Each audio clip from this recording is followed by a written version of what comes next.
What's good, y'all, and welcome back to another episode of the Hurls and Smallz Show, coming to you guys after week 1 of the NFL season. A great week of football, if you ask me. A bunch of nail-biter games. We had maybe the game of the year already in week 1. A pretty decent Monday Night Football game. But, before we get into any football or even ask Brady how he's doing, I apologize for there not being an episode yesterday. Even Morgan texted me, and it means a lot. Like, Morgan texted me, I think 12:56, and he was like, "Hey, you guys are 56 minutes behind, or the video should have dropped 56 minutes ago." So the fact that people are like, or know when we drop and are waiting for when we drop, it's like, it's kind of cool. Shouts out to Morgan. Why are you making that face? Because Morgan was texting me and he said you dropping today or tomorrow, and it was at 12:08, and I said it was supposed to be 8 minutes ago, but Hurl's ass was asleep. Really? So he must have thought I meant you were asleep. And just didn't post it. Oh yes, because he texted me saying you were supposed to. The video was supposed to be uploaded 56 minutes ago, and then I told him you're gonna have to wait 24 more hours because. So look. Yesterday, I watched the entirety of the first half. And halftime hits. It's like, okay, I'm dead tired. I'm like fucking exhausted. I'm like, you know what? I'm gonna set a little 15-minute timer. I know halftime's usually around 15 minutes. I set the 15-minute timer. I'm like, okay, boom. And I wake up after the 15 minutes. I wake up. But then I look up and it's commercials. So I'm like, oh, okay, maybe, they just game hasn't come back yet. This is on me. I just complete jackass. I set another timer for 10 minutes. Knowing damn well 10 minutes ain't gonna be shit. I'm gonna sleep right through that. I set it for 10 minutes. I wake up. I see it's on commercial. I'm like, shit, it ain't come back yet still. But at this point, I'm up. I'm not feeling like I need to go back to sleep. So I'm like, okay, that 10 minutes did me decent. So I look up at my screen. I'm like, oh, Scott Van Pelt is on already? Like, maybe he's just like telling the people what he's gonna talk about at the end of the game. And then I look at the bottom right corner of my monitor and it says 1:20 a.m. And I'm like, no fucking way. It's one of those, like, you ever like wake up hella late for school or for work and you're just like, oh my fucking god, no way. I'm just sitting there like, bro, like, what do I even text Smallz? Like, what do I even fucking text them? And then I check my phone, I see the text from you, and then I see the selfie you sent of just your straight face, and I'm like, fuck. I felt so fucking bad. I was up till like 4 a.m. and I even texted you like fucking 5 different times throughout the night. Like, bro, I feel so terrible. I felt so bad for doing that shit, bro. Cause I knew you were up waiting for me. How long did you end up waiting before you're like, okay, fuck this guy? It was like 12:45. Dang, you actually waited a pretty good bit too. Yeah, I apologize. So yeah, last episode, no episode yesterday was all on me. I apologize. It won't happen again. But like I said, work has been kicking my ass and I was just so tired. I set that alarm for 10 more minutes and I slept another fucking 3 hours. I apologize. Here we are. Like I told you though, I wasn't even that upset because we be talking for like 2 hours at this point per episode, and I had to wake up at 4:30 in the morning. So if we would have started at like midnight, 12:30 maybe, 2 hours, I would have gotten 2 hours of sleep. That would have been miserable. Yeah, I think about like because we talked about I remember talking about like, man, me getting this new job is gonna be so much better. Like, I don't have to worry about it. Like us recording super late. But it's like shit doesn't change because we still record after Monday Night Football and after Thursday Night Football. So it really doesn't change much. It gives us maybe another 30, like an extra, or we're recording maybe 30 minutes earlier or 45 minutes earlier. But realistically, it really didn't change a whole lot. So we should have just changed our days. For sure, because both of us were thinking like, oh, me switching the jobs, like we're gonna be starting a lot earlier, but we just didn't take into account that just because I'm getting a new job doesn't mean the NFL has changed the time their games end. But yeah, and then you texted me that next week there's a game starting at 10 p.m. EST next Monday. That is fucking insane. And Roger Goodell, I'm gonna tell you the same thing I texted Smallz. You can kiss my fucking ass. Fuck you. Why is there a game starting at 10 p.m.? For who's watching that? The ratings on that have to be shit. Because who's going to be up to watch that? The West Coast. Okay, so half the country will be watching it. Okay, enjoy. Enjoy your fucking garbage ass ratings, Roger Goodell. Fuck you. But it's a good game though. That's the worst part. It's fucking Chargers and Raiders. That's a good ass game. You're gonna miss Justin Herbert. No, I'm gonna be up to. I'm gonna watch it. I'm gonna watch it because I'm not missing out on Justin Herbert. I will definitely watch it. But fuck you, Roger Goodell. But His little weak ass. he looked like the best quarterback this weekend. Let me relax. Let me relax. Some dude just decided to turn into fucking Superman, so let me relax. But I think I have him at 8 this week. I'm not even gonna ask who, because either one of them being at 8 is a fucking slap in the face. So on to our regularly scheduled programming. Brady, how you doing? Damn, we're just not getting to that. I'm doing good, man. Like feeling like Hurlins today. I'm a little bit tired, but nothing going on tomorrow, I guess. So I get to sleep in because I've heard. So I told Boss Lady last Tuesday that I had a dentist appointment on the 15th this month, and I had to go to it because my mouth been fucked up. And I just found out today that on the 15th we have 5,000 acres. 5,000 acres is like 2-3 days worth of work. Wow. So I don't know what their plans are, but I'm not You're gonna not be there. Right. Or I'll be there fucking 3 hours late driving my little car up there to help. But they're gonna have to figure something out. Done, yeah. Better get it done. Other than fucking tired, I guess. How you been, Doc? No, literally just that. I'm tired. I texted you before. Not texted you. I told you before. Like, I'm just tired and my vibes are just a bit off. But yeah, it is what it is. Like, this job, it's so like, it's a lot of like labor and stuff, and the hours have been crazy, and I'm waking up super early, and it's like I get off of work, and it's not like I'm going to bed at 8 p.m. or anything like that, because Mondays, Thursdays, there's football, and then we record, and it's like I have other shit to do. My nephews stay with us all the time, so I'm not fucking sleeping by 8 p.m. because RJ's just walking in here telling me, hey, uncle, you're making too much noise. It's like shit like that. So it's just like, I'm not gonna be sleeping by fucking 9 p.m. or whatever. So I've been super tired lately. And tomorrow, my manager was like, I know you went on vacation and you said you're trying to rack up as many hours as you can. And you want to come in tomorrow. And, me being Hurlins, I was like, yeah, I'll come in tomorrow. So I'm going in tomorrow, not for a full day. I told him I'm gonna leave a little early though. I'm not trying to work an entire day's worth of fucking work on an extra day. So I'm not gonna be working a 12-hour, 13-hour shift tomorrow. I told him that I want to leave early. So yeah, I'm gonna be into work tomorrow. So I don't know. I'm just grinding, trying to make some money. It is what it is. Future Hurlins will be happy that I was tired and worked all these hours. So it is what it is. Hell yeah, man. Love to hear it. Yeah. Other than that, though, non-life stuff. Get into football. What we're supposed to talk about. We ran through our little. What do you call it? Schedule. What do you call it? A schedule? What do you schedule? I guess. Like what we're gonna talk about today. What do you itinerary? What's on our itinerary? Itinerary. We do it at the start before we record every episode, and the fact that you just forgot it, I was like, what is this dude talking about? I couldn't think of the word. That's all I couldn't. Anyways, we're gonna start off today with a little bit of fancy football talk. For those of y'all that know that might be in it, we started a Hurls and Smallz league, and so the 10 other people that are in this league, y'all suck because me and Hurls top 2. Hell yeah, big dog. Hell yeah, and we put up the most points. I think I put up like 140 on Joe. I think. Yeah, you put up like 140.3 and I put up like 140.1. It was a great week for me across the board. I lost one league, but it's not a money league, so I really don't give a fuck. And in my other money league, I put up 150. I think I was second highest to Dark because he's in that league. I think he put up 160. I put up 150.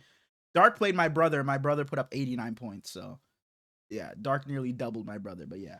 The fantasy football is looking great for me. The Niners won this weekend. It got to be better. I texted him like, bro, but I think he had AJ Brown. I think he had Dak Prescott. He had George Pickens. So he's got a little unlucky. Yeah, he got a little unlucky. But yeah, that was a great football weekend for me. My other league. Sorry. Before you go, there was a man I benched this week, and I put somebody in over him. I started TJ Hawkinson this week. TJ Hawkinson had 4.5. I benched Kyle Pitts. He had 12.9. Kyle Pitts, just know you are back into the starting lineup for the rest of the year. Don't care what TJ Hawkinson does on my bench. You're back in the starting lineup the rest of the year. Let's go back to back, baby. And his routes look good. Bro, there was that one he ran in the red zone, which was fucking crazy. In the end zone. Yeah, it was crazy. And Penix took off with it. Took off like, it is what it is. He's still weak. The numbers on the board league. You know, you was a hater on my team. Yeah. I heard. I already know what I got happened. Isaiah Pacheco. Uh-huh. Oh, you heard? Oh, they talk about it today? Yeah. Yeah. Oh, because Well, I don't know the yeah, I breakdown of what lost Mike happened, but I ass. know. Yep. I know. Yeah, I know you won. Mike lost, KB lost, Yep. Derek lost, and Pierre lost. Bunch of losers Damn. over there. Damn. 0 for 4 across the holy shit. Holy shit. Were they like they were bad, or just some shit happened, they just lost? I know KB and D Mills played each other, right? That's what they were saying. No, No, they that was both in lost. the other that was in their other league they were talking about. KB played Christian, he said. KB played Christian and he said he lost to Christian. You said you played Mike, and what happened with Pierre and D Mills? They were just I don't even know.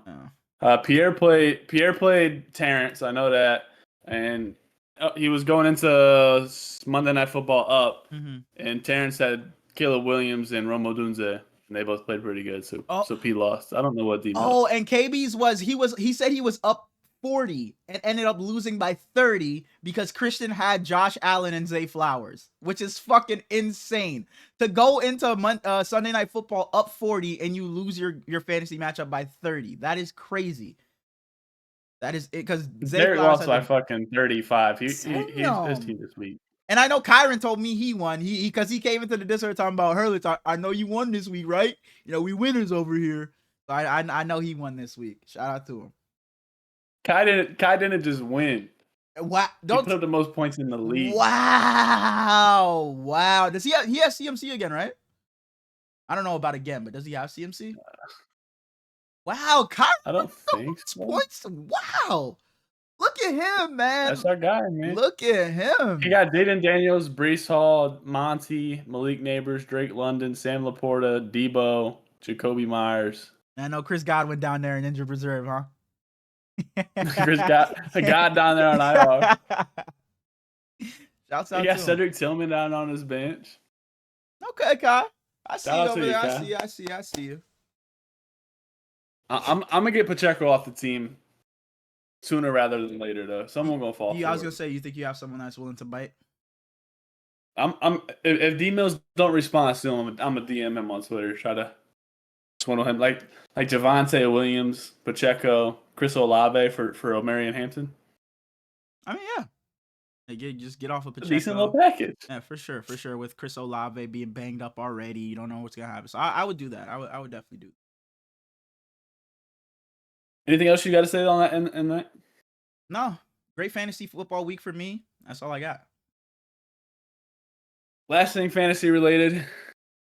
For those of y'all that watched last week, we did a fantasy 4-man. He said he seems a little down.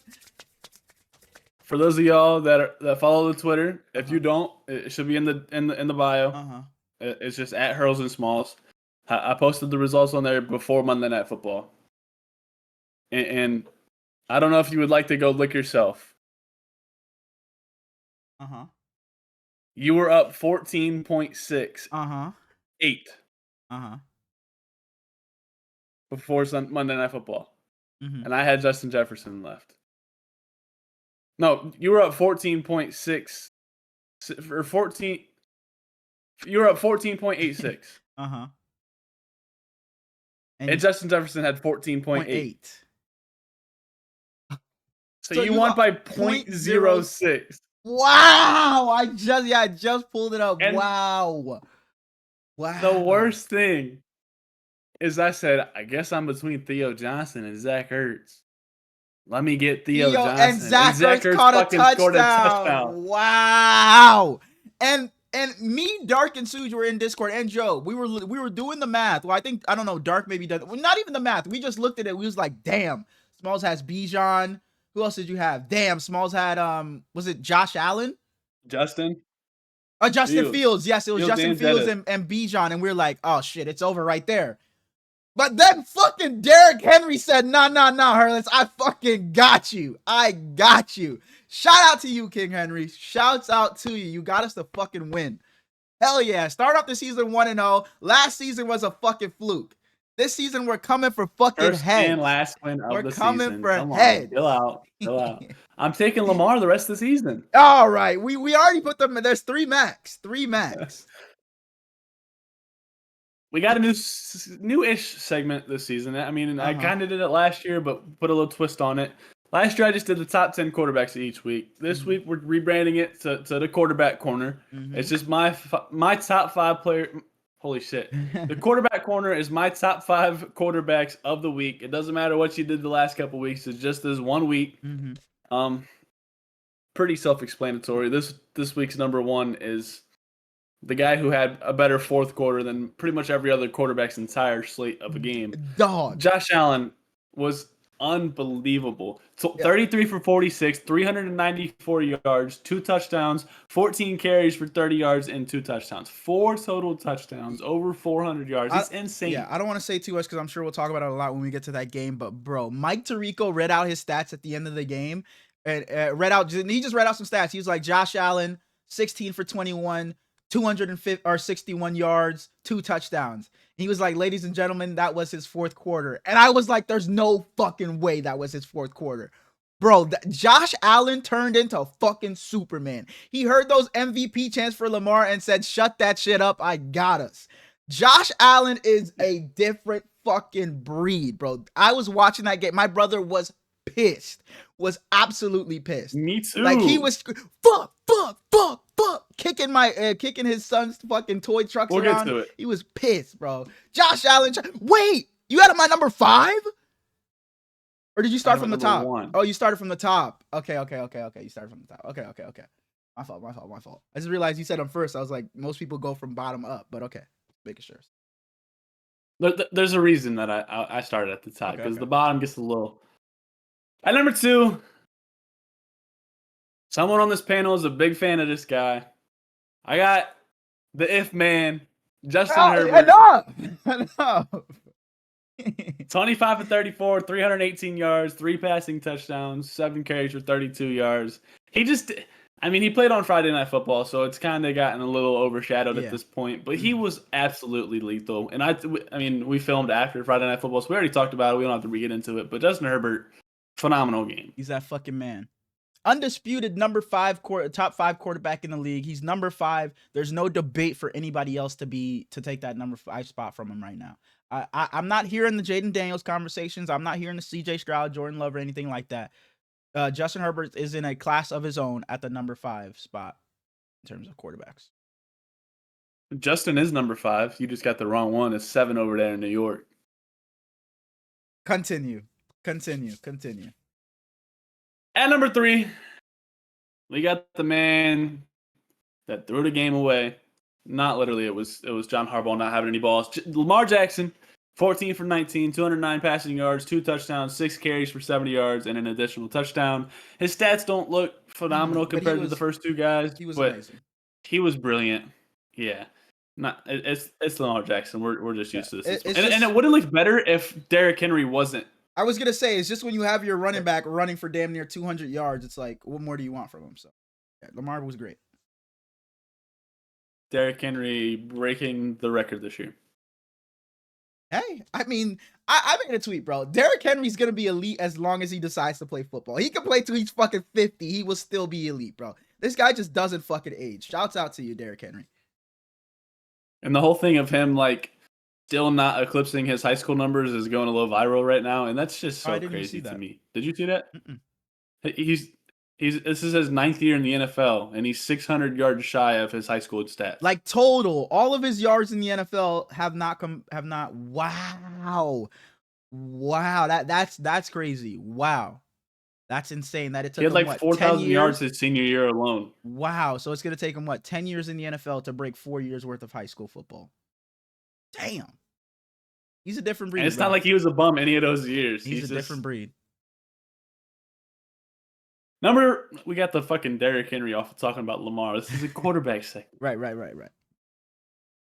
At number 4, I cheated just a little bit. Oh, we have a duel. Too? Oh my goodness. Because when I did that for my MVP, it was, oh my God, it's not the top 3. But it's fine. It's fine. We'll allow it. I only did this because number 5 on my list had to be on the list. At number 4, I have Justin Fields and Aaron Rodgers. Okay, that's fair. They played against each other. That's fair. Exactly.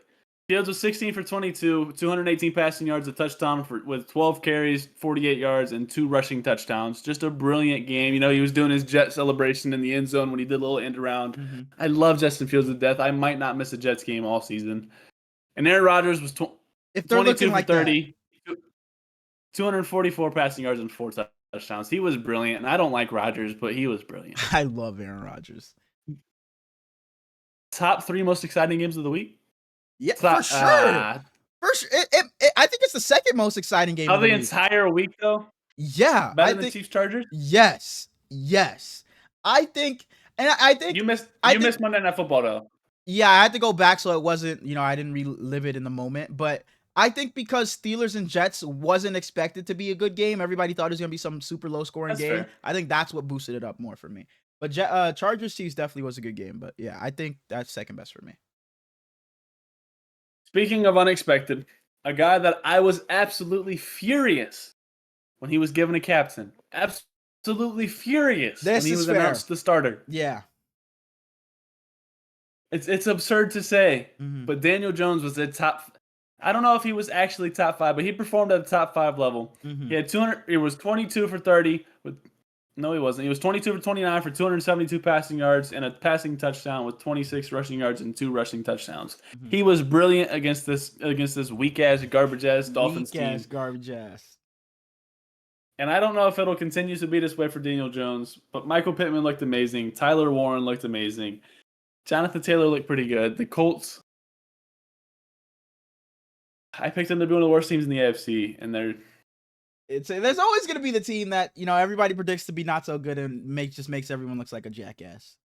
Maybe I did it because of one fucking decision. Because if it was Anthony Richardson, I wouldn't have picked them to win the division, but I definitely would have picked them to be a 9-win team, an 8-win team, something around there. Not no fucking 4 wins like I gave them. So it's not our fault. As soon as Cam Bynum got signed, I was like, yes, this is gonna be a fun. And he made an instant impact and was dancing his ass off. That celebration, bro. It's already gonna be celebration of the year, bro. I loved it. On the outside looking in, I had Michael Penix, Geno Smith, and Jaden Daniels. Shout outs to Michael Penix. Geno Smith was amazing. First game of the week. You got the scores. Yeah, I do, but I don't write the scores now. But fuck me. Fuck me. Oh shit! No, fuck me. So yeah, fuck you. First game of the week. I'm just kidding. As you guys know, last season, the people's favorite segment voted on by you guys. Where are the overreactions? This season we're holy shit. This season we are rebranding the overreactions just a little bit. Voted on? Yeah, I think you just lied. No, it was voted on by the people. You can ask the people. Swear? I ask the people. They'll let you know. But yeah, I'll ask Pig voted. We rebranded, as you can see, we've rebranded a couple of things this season. We're actually, like we said, we're locked in, but we rebranded Overreactions to a new name. Maybe I'm crazy. So similarly to Overreaction, Smallz isn't going to be telling me whether he agrees or disagrees with this, because he could disagree with this take, but you know what? You're not crazy for it. It's not the craziest thing, or vice versa. He could disagree, but you are a little crazy. Whatever. Starting off, number 1, maybe I'm crazy. But for the first time in Patrick Mahomes' career, his first playoff game will be on the road. Meaning, the Chiefs will be a wild card team this season. See, before game 1, I would have agreed with you. Because I was very high on the Denver Broncos. Unfortunately, Bo Nix looked absolutely abysmal.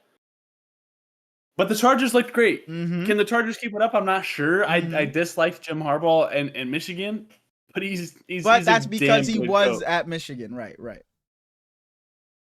Let's just say you're not crazy. I wouldn't be super surprised. But at the same time, it's the Chiefs. I know we say it every year, but man, the Chiefs did not look good, man. They did not for that defense or what it's been these past few years. It was not very good. We'll stick on the topic of that game. You just talked about them. The loss, maybe I'm crazy, but the Los Angeles Chargers are legit contenders. Damn. The Los Angeles Chargers are legit contenders. I can't say you're crazy once again, but I would pretty heavily disagree. Not because of anything the Chargers really can do, but I just think that the Ravens and Bills all around are so much more talented than them, and they don't really have any flaws staff wise either. So I think it's the Chiefs have like the little legacy boost, and then the Ravens and the Bills are the top of the top for me, and then everyone else is just kind of like fighting to even be relevant in the AFC. Okay. All right. Moving on to a team that did not look so hot this weekend. Jared Goff and Dan Campbell are not the same without those coordinators. Maybe I'm crazy, but the Detroit Lions will miss the playoffs. You know, we had JJ McCarthy look so good on Monday Night Football late in that game. Maybe we'll see Caleb Williams turn around, show that earlier version of himself that he showed in the game. We see what the Packers are. So the Lions will miss the playoffs. That's funny you came with that because we'll get to Griller Show later on. But you're kind of alluding to something. And I don't think you're crazy at all for this one. Wow! I thought for sure you were going to call me crazy. I thought for sure you were going to call me crazy on this one. Wow. I think the Minnesota Vikings win this division. I think the Packers the Packers just showed what they are. But I don't know if you saw the stat. Jared Goff is like 3-18-1 in his career without Ben Johnson or Sean McVay. Yeah. And that's just horrific. And I've never really been a Jared Goff guy. I'm not a hater. I'm not a hater of him. I'm not necessarily a Jahmyr Gibbs guy either. I know he's damn talented, but this team has a lot of, not flaws. Flaws isn't the right word, but it's just weird chemistry, at least in my brain. So I mean, I wouldn't be surprised at all. They were great last year. They lost a lot. It'll be hard to get it back in 1 year. Okay. Last year's quarterback draft class included Caleb Williams, Michael Penix, Drake May, Jaden Daniels, Bo Nix, and JJ McCarthy. The relevant ones.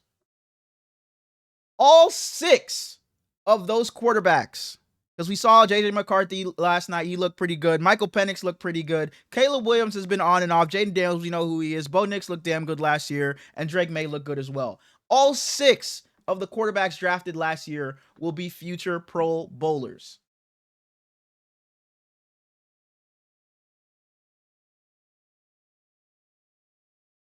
Pro Bowlers? Pro Bowlers. Sure. All right. I mean, Tyler Huntley has the Pro Bowl, so. For sure. But no, real Pro Bowlers. Not they're the fucking 7th person to get called up because nobody wanted to do it. I think all pro would have been a more fun conversation because all pro, I think I just would have been Penix, immediately called crazy. Michael Penix, Jaden Daniels, I think are guarantees. Caleb Williams, JJ McCarthy, I would lean pretty heavily towards yes. Who am I forgetting? I know Bo Nix and then Drake May and Bo Nix. Drake May, Drake May, I would put with JJ McCarthy and Caleb Williams, where I would lean pretty heavily. Bo Nix, and nothing even against him. He's just not. I think he's worse than the other 5, and I always have. That's nothing new for me. I've been a known Bo Nix hater at this point, but he'll probably make a Pro Bowl. Probably make several Pro Bowls in his career, but I don't know. Okay, I think he's a step below. Couple more. The team ended up blowing a crazy lead this weekend. Sunday Night Football. You talked about him not going for 2. What are you doing? Maybe I'm crazy, but John Harbaugh's seat is starting to warm up in Baltimore. The thing with that is that he's been Lamar's guy since Lamar came into the league. John Harbaugh could go 0-17 for 5 years in a row. If Lamar Jackson says that's my guy, that would keep him. So it's pretty much just in Lamar's hands. In 2021, he yells onto the field, "Lamar, do you want to go for it?" Yep. I don't know why we didn't do that in this game. It's the 4th quarter. You're up 1 possession, 8 points or something like that, right? And that was against the Chiefs, by the way. That was against the Chiefs. That's balls to the fucking wall. So you don't do it for the Bills. It just doesn't make any sense. You just don't even put the ball in Lamar's hand. It felt like the entire fourth quarter. He's the best player in the entire world, and you just don't even give him a chance in that situation. I hate. Look, John Harbaugh is getting older. He's got to find his balls again. It's just as simple as that, really. I hear a lot of people say he's just got to like figure out that the Ravens' identity just isn't defense anymore. Because I feel like forever and ever the Ravens have been known for that defense. But this no matter how many all pros they put on that team, on that defense, and that secondary, you have Lamar Jackson at quarterback. And I think at the end of the day, you'd rather put your eggs in the basket of Lamar Jackson rather than your defense, who wasn't good at all on Sunday night anyway. Last one. You don't think they were very good? Oh, no, not last one. Sorry. What's that? You don't think they were very good defensively? 41 points isn't good? Not in my book. Not in my book. Maybe 35. I would have said they had a great game, but not 41. Maybe read a new book. Couple more. The Indianapolis Colts had themselves a damn good game. I'm not going to go too wild. You know, it's week 1. I don't want to go too wild. So I'm not going to say they're going to win the division. Maybe they will, but maybe I'm crazy. The Indianapolis Colts, at worst, will finish second in the AFC South. They're not beating the Texans. That's what I figured you said. And they'll beat the Titans pretty easily. I don't think they beat the Jaguars. I would say you're crazy. I don't know. I cut out. Crazy on that one? I hear you. You're crazy. I'm crazy on that one. All right. Yeah. All right. Last one. I don't even need an answer from you. I just wanted to give this team a fucking, not even a shout out. Because I'm not crazy for this one. The Miami Dolphins, y'all some fucking dog shit. Blow that shit up. Tua, your fucking ass. Mike McDaniel, you're not head coach worthy. Your teams are fucking soft. Tyreek Hill, take your ass back to fucking Kansas City. The Miami Dolphins are an absolute atrocity. You guys got 33 hung on you by Daniel Jones and the Indianapolis Colts. You guys are pathetic. Tua, your interceptions were fucking awful. You guys are disgusting. And yeah, the Miami Dolphins need to blow that shit up. That's all I got. Let me just change a little bit of what you said. Tyreek Hill, take your ass to a penitentiary, not to the Chiefs. For sure. With those reports, for sure, you're right. You're absolutely right. Oh! Tua can't go anywhere. He really can't. Bro, I saw so many funny tweets. It's like, next season when Tua gets cut, he's gonna be in the bloodline or some shit like that. Like, I saw so many tweets about Tua. It was hilarious. I had one more that I scribbled out because this was an obvious one. I just had Russ shouldn't start another game, but obviously I think we are pretty in agreement there. But if Russ doesn't start, I know I wrote this down before. Do you turn to Jameis for a couple of games, or do you turn to Jackson Dart? I think Malik Neighbors likes Jackson Dart, so I would go to Jackson Dart. Okay. I wasn't a Jackson Dart guy in the draft process though. Malik Neighbors is good enough to tell you who the fuck he wants at quarterback, and you just got to say okay. And good enough to just not dap up his coach and yell at his coach. And man, bro, wide receivers are such fucking divas, bro. Wide receivers are such divas. No. Non-Ohio State receivers are such divas. Sorry. Yeah, I forget what I was watching today, but they were talking about Emeka Egbuka, and they're like, man, this guy was second to Jeremiah Smith, second to Marvin Harrison, and he still just put up his numbers, didn't complain, and just did his job. So maybe you're right. Non-Ohio State. What are we considering your boy? It's not in the league no more. He wasn't wrong. Everything he said was fucking right. Listen, just look at how he's changed. Regime is gone now, and he fucking look at how he sat up so quick and got pissed. They're still to this day trying to fucking kill Chris Olave. You're right. You're right. I was just asking. That bitch ass team, bro. Frosty, I fucking love you, brother. Your team fucking stinks. God, I hate the Saints, bro. I hate them so much. And I love Spencer Rattler. I like Taliesin Fuaga. I love Marshawn Lattimore. But Kool-Aid. like Pete Werner, Kool-Aid McKinstry. We got Chase Young. It's just like Alvin since Drew Kamara. Brees, Oh he's shit, okay. my fault. I'm a Kendra Miller guy. I'm a Devin Neal guy. I love Devin Neal. Devin Neal out of the. This will test how much you pay attention to what I tell you.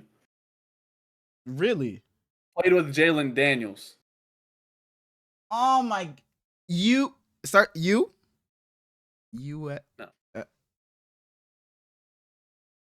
no. South Carolina. No, that's Lenore. That's Lenore's, right? Or what's his name? Lenore's, whatever. That's Lenore Sellers. Lenore Sellers versus Diego Pavia this week on Saturday. Going to be phenomenal. Diego Pavia is a little bulldog. He plays for Vanderbilt. Very fun game. What's Jalen Daniels plays for Kansas. They got beat last week, but he's been absolutely incredible. Gets let down by his bum ass fucking receiver. You see my Ducks whoop ass again? My Ducks. Yeah, I did. Thank you. All right, what's their quarterback's name?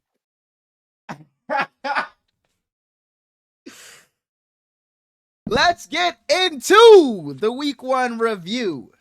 Let's do it. Let's do it. Where did he transfer from? Didn't even know he transferred. Let's get into our week 1 review. Starting off. We already mentioned it a little bit. The Indianapolis Colts at home whoop up on the Miami Dolphins 33-8.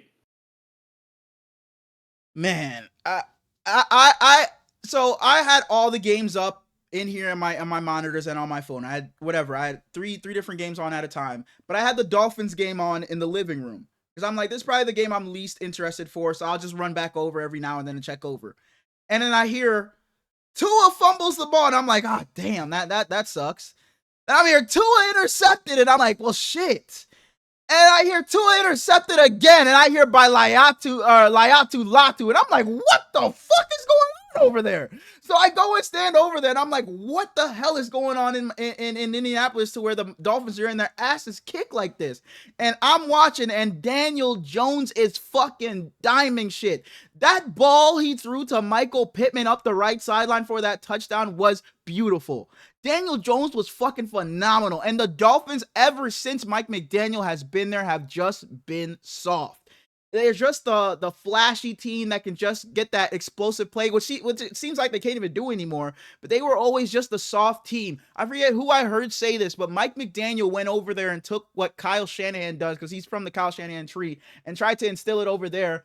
But he doesn't have the culture over there. They're not a tough team. They're not a physical team. They're a soft team, and they just cannot win for shit.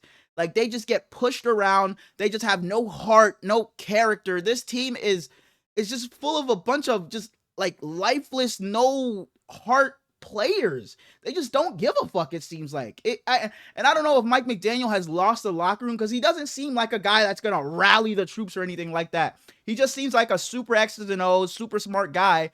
So they definitely need a new head coach. They got to just change the entire regime over there, because it just seems like he's lost the locker room. Like I said, it just doesn't seem like he even ever was the guy to just command a team.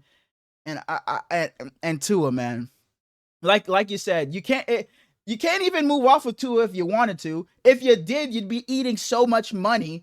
So I just don't even know what you do there. Tyreek Hill looked like he wanted to be gone after the end of last season, but his comments after this game were, I guess, a little bit encouraging. It doesn't seem like he just wants out of there right away. But I don't even know if that matters anymore. Jalen Waddle just I don't know what to say about the Dolphins anymore. I have friends that are Dolphins fans, obviously, because I live in Florida, and they're all just like I have one friend. His name is Kyle. He just actually started following us and whatever. I don't know if you've seen him. He's been liking our stuff on Instagram, but he was a Tua defender. He went to bat for Tua, and he said, I can't even defend him anymore, man. This is bad. And it's just, when you get to that realization, because that's how I was with Jimmy G. It's like, I defended this guy, and it's like, well, shit, right? I can't even defend him anymore. And Tua's a lot better than Jimmy G ever was. And it's just like, knowing what that realization is like, I know that fucking hurts when it's like, I can't even defend what the fuck this guy just did. He is just not that good. So I know Dolphins fans are going through it, and just watching it, it's just like, bro, what the hell happened? Just a couple of years ago, Tua was leading the league in yards. He had a couple of games last season where he looked amazing, and you come into this season and you just have that big of a stinker. The Dolphins are literally, we didn't have them being that good to begin with, but they're gonna be vying for a fucking top 5 pick at this rate. It's fucking bad over there. Everything needs to go. Everything needs to change in Miami. It is bad. It's so bad that our boy Nico, Elite Takes, he does his power rankings every week. He's a diehard Dolphin. He's got them at 32. Like it's just sad in Miami, especially if you want to go to all sports. It's just sad in Miami. The only thing I want to say about the Dolphins is that Jalen Waddle got slammed into the ground, and hopefully he doesn't miss too much time with his shoulder injury. On the Colts side of things, I already mentioned it. Michael Pittman was great. Tyler Warren was great. Jonathan Taylor was great. Why do you draft a guy in the second round, a top 50 overall pick, week 1 of their rookie season? They're a healthy scratch. Does that make sense to you? No, sir. The Colts drafted JT Tuimoloau. I want to say he was the 48th pick or something like that. Healthy scratch in week 1. It doesn't make sense. It doesn't make any fucking sense. But shout out Cam Bynum. Especially in a game like this where you were blowing a team out. This is a game where he could have gotten some reps, even if you didn't think he was super ready or whatever. This was a game where he could have gotten some reps because it was over before it even began.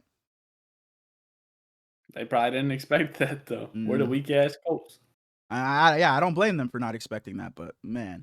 So did they make the right decision going to DJ?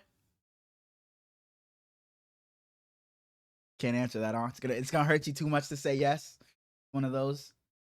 No, but no, they didn't make the right decision. The 4th overall pick from fucking 3. God no, they should chill out. I was gonna bring that as one of my takes this week, but I was like, you know what? I'm gonna give it another week. After week 1, that is a bit too crazy for me to say. So I was like, I'll give it another week or 2. So expect that coming soon if Daniel Jones puts these numbers up again. Moving on to a game nobody thought was gonna be good, but up until Sunday Night Football was game of the week. The Pittsburgh Steelers beat the New York Jets 34-32.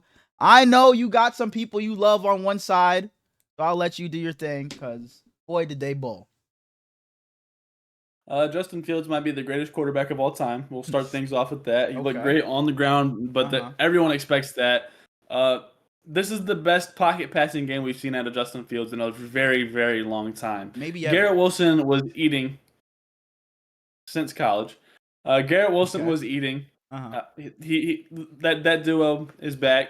Jeremy Ruckert, Buckeye, he had a couple catches.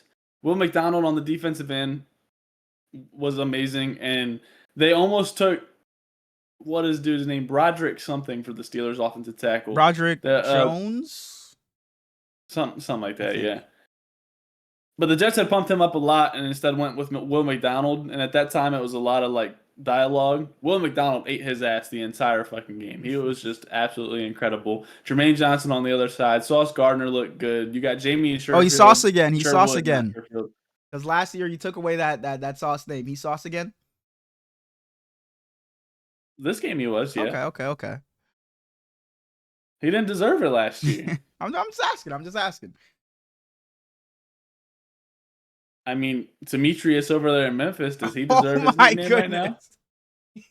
No, you're right. He doesn't. The Jets had the highest percentage of successful offensive plays going into Sunday Night Football. That is absolutely absurd. It was their first game since like 1992 or something like that without punting in the first half. Or without going every possession scoring in the first. And the Colts scored every possession in their game, by the way. I forgot to mention that.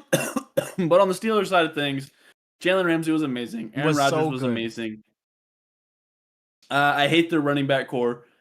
Kenny Gainwell saw a lot of action for whatever the fuck reason. I never liked Jalen Warren. Caleb Johnson had negative yards, which really upset me. They don't really have a secondary receiver. Jonnu Smith had an end-around touchdown. The unction was just in full force. They looked great. And Xavier Gibson? First name Xavier, right? Gibson, punt return fumble, cost them the entire game. And then afterwards, Aaron Glenn was like, "There's no moral victories.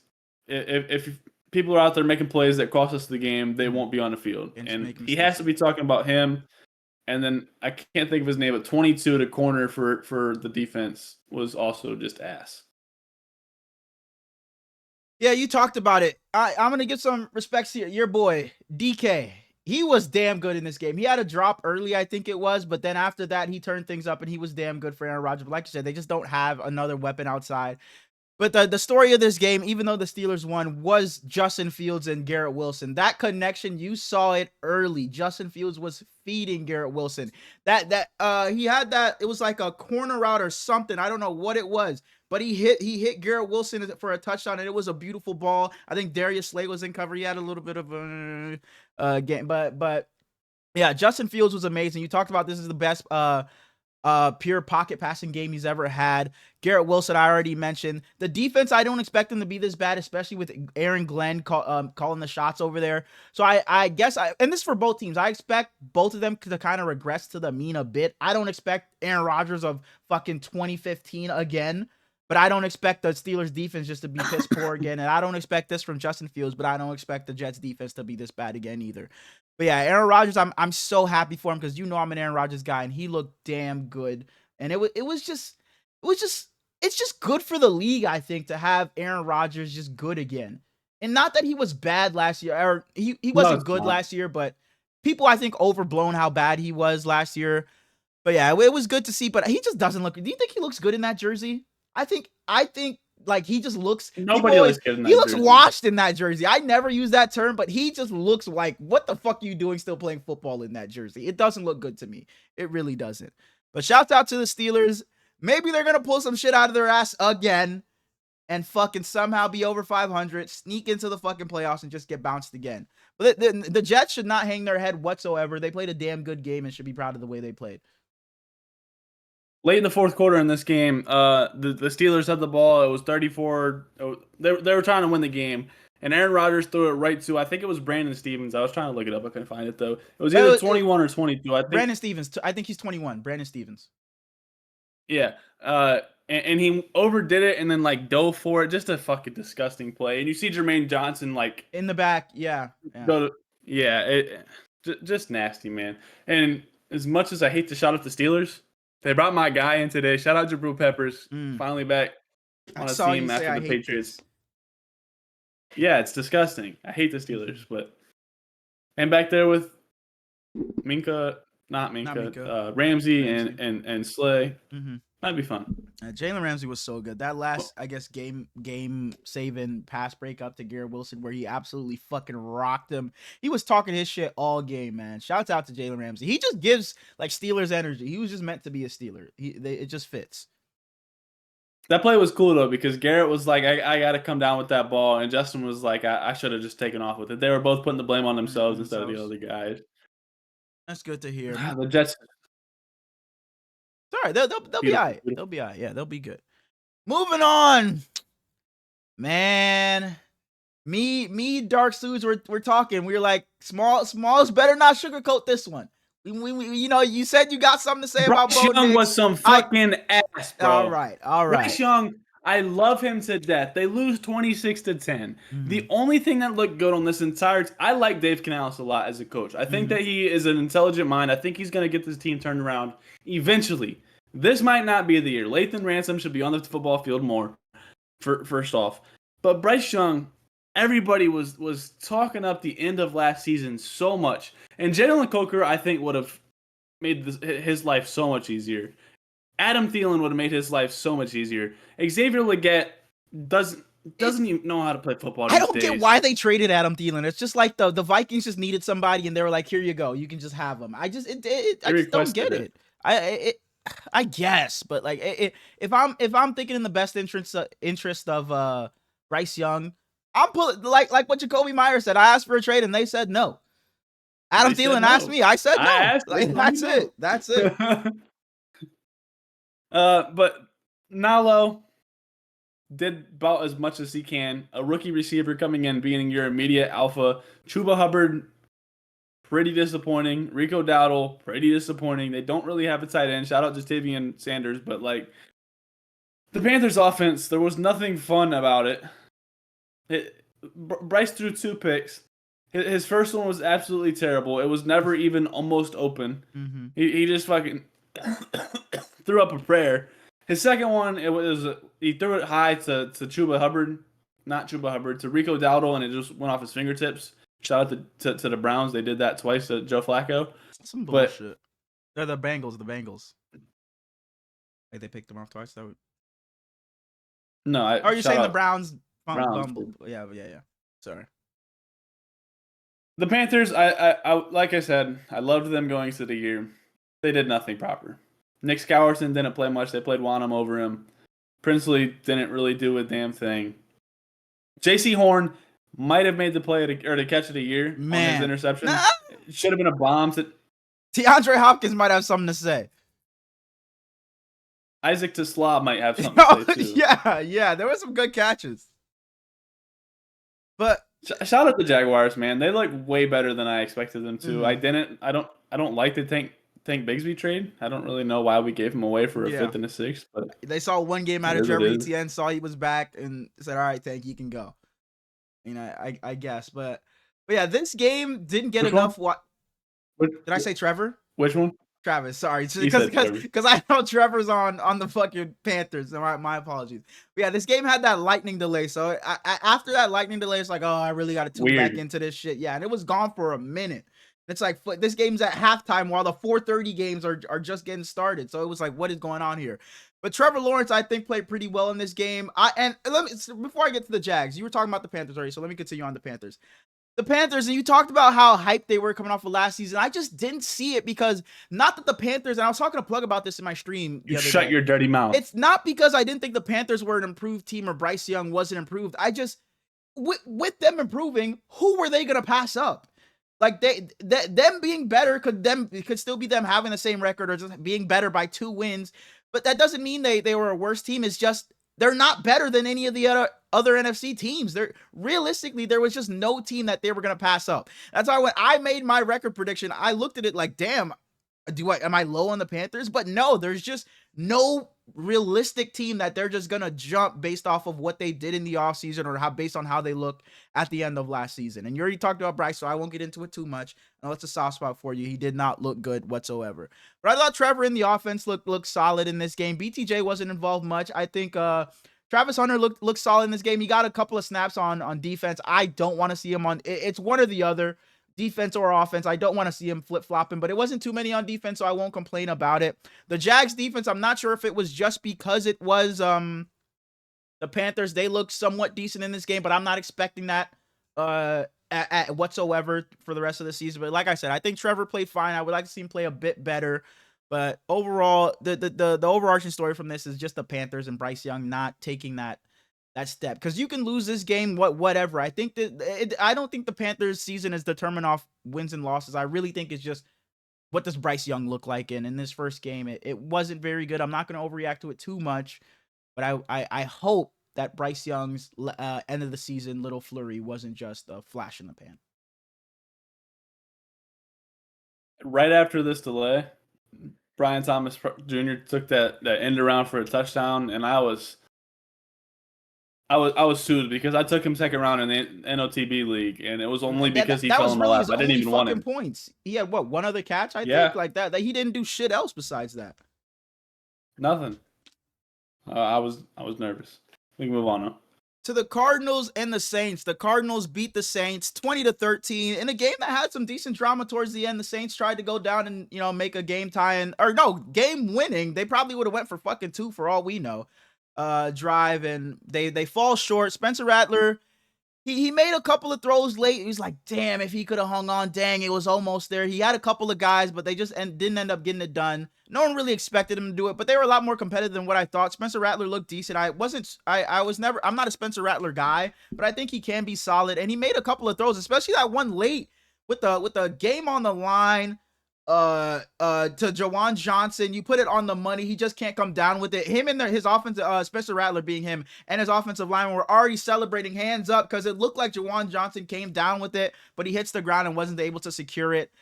Kyler Murray and the Cardinals, on the other hand, I think Kyler just looked fine. I don't think he was amazing in this game. I would like to see a lot more out of the Cardinals, and I feel like this is just always the case with the Cardinals.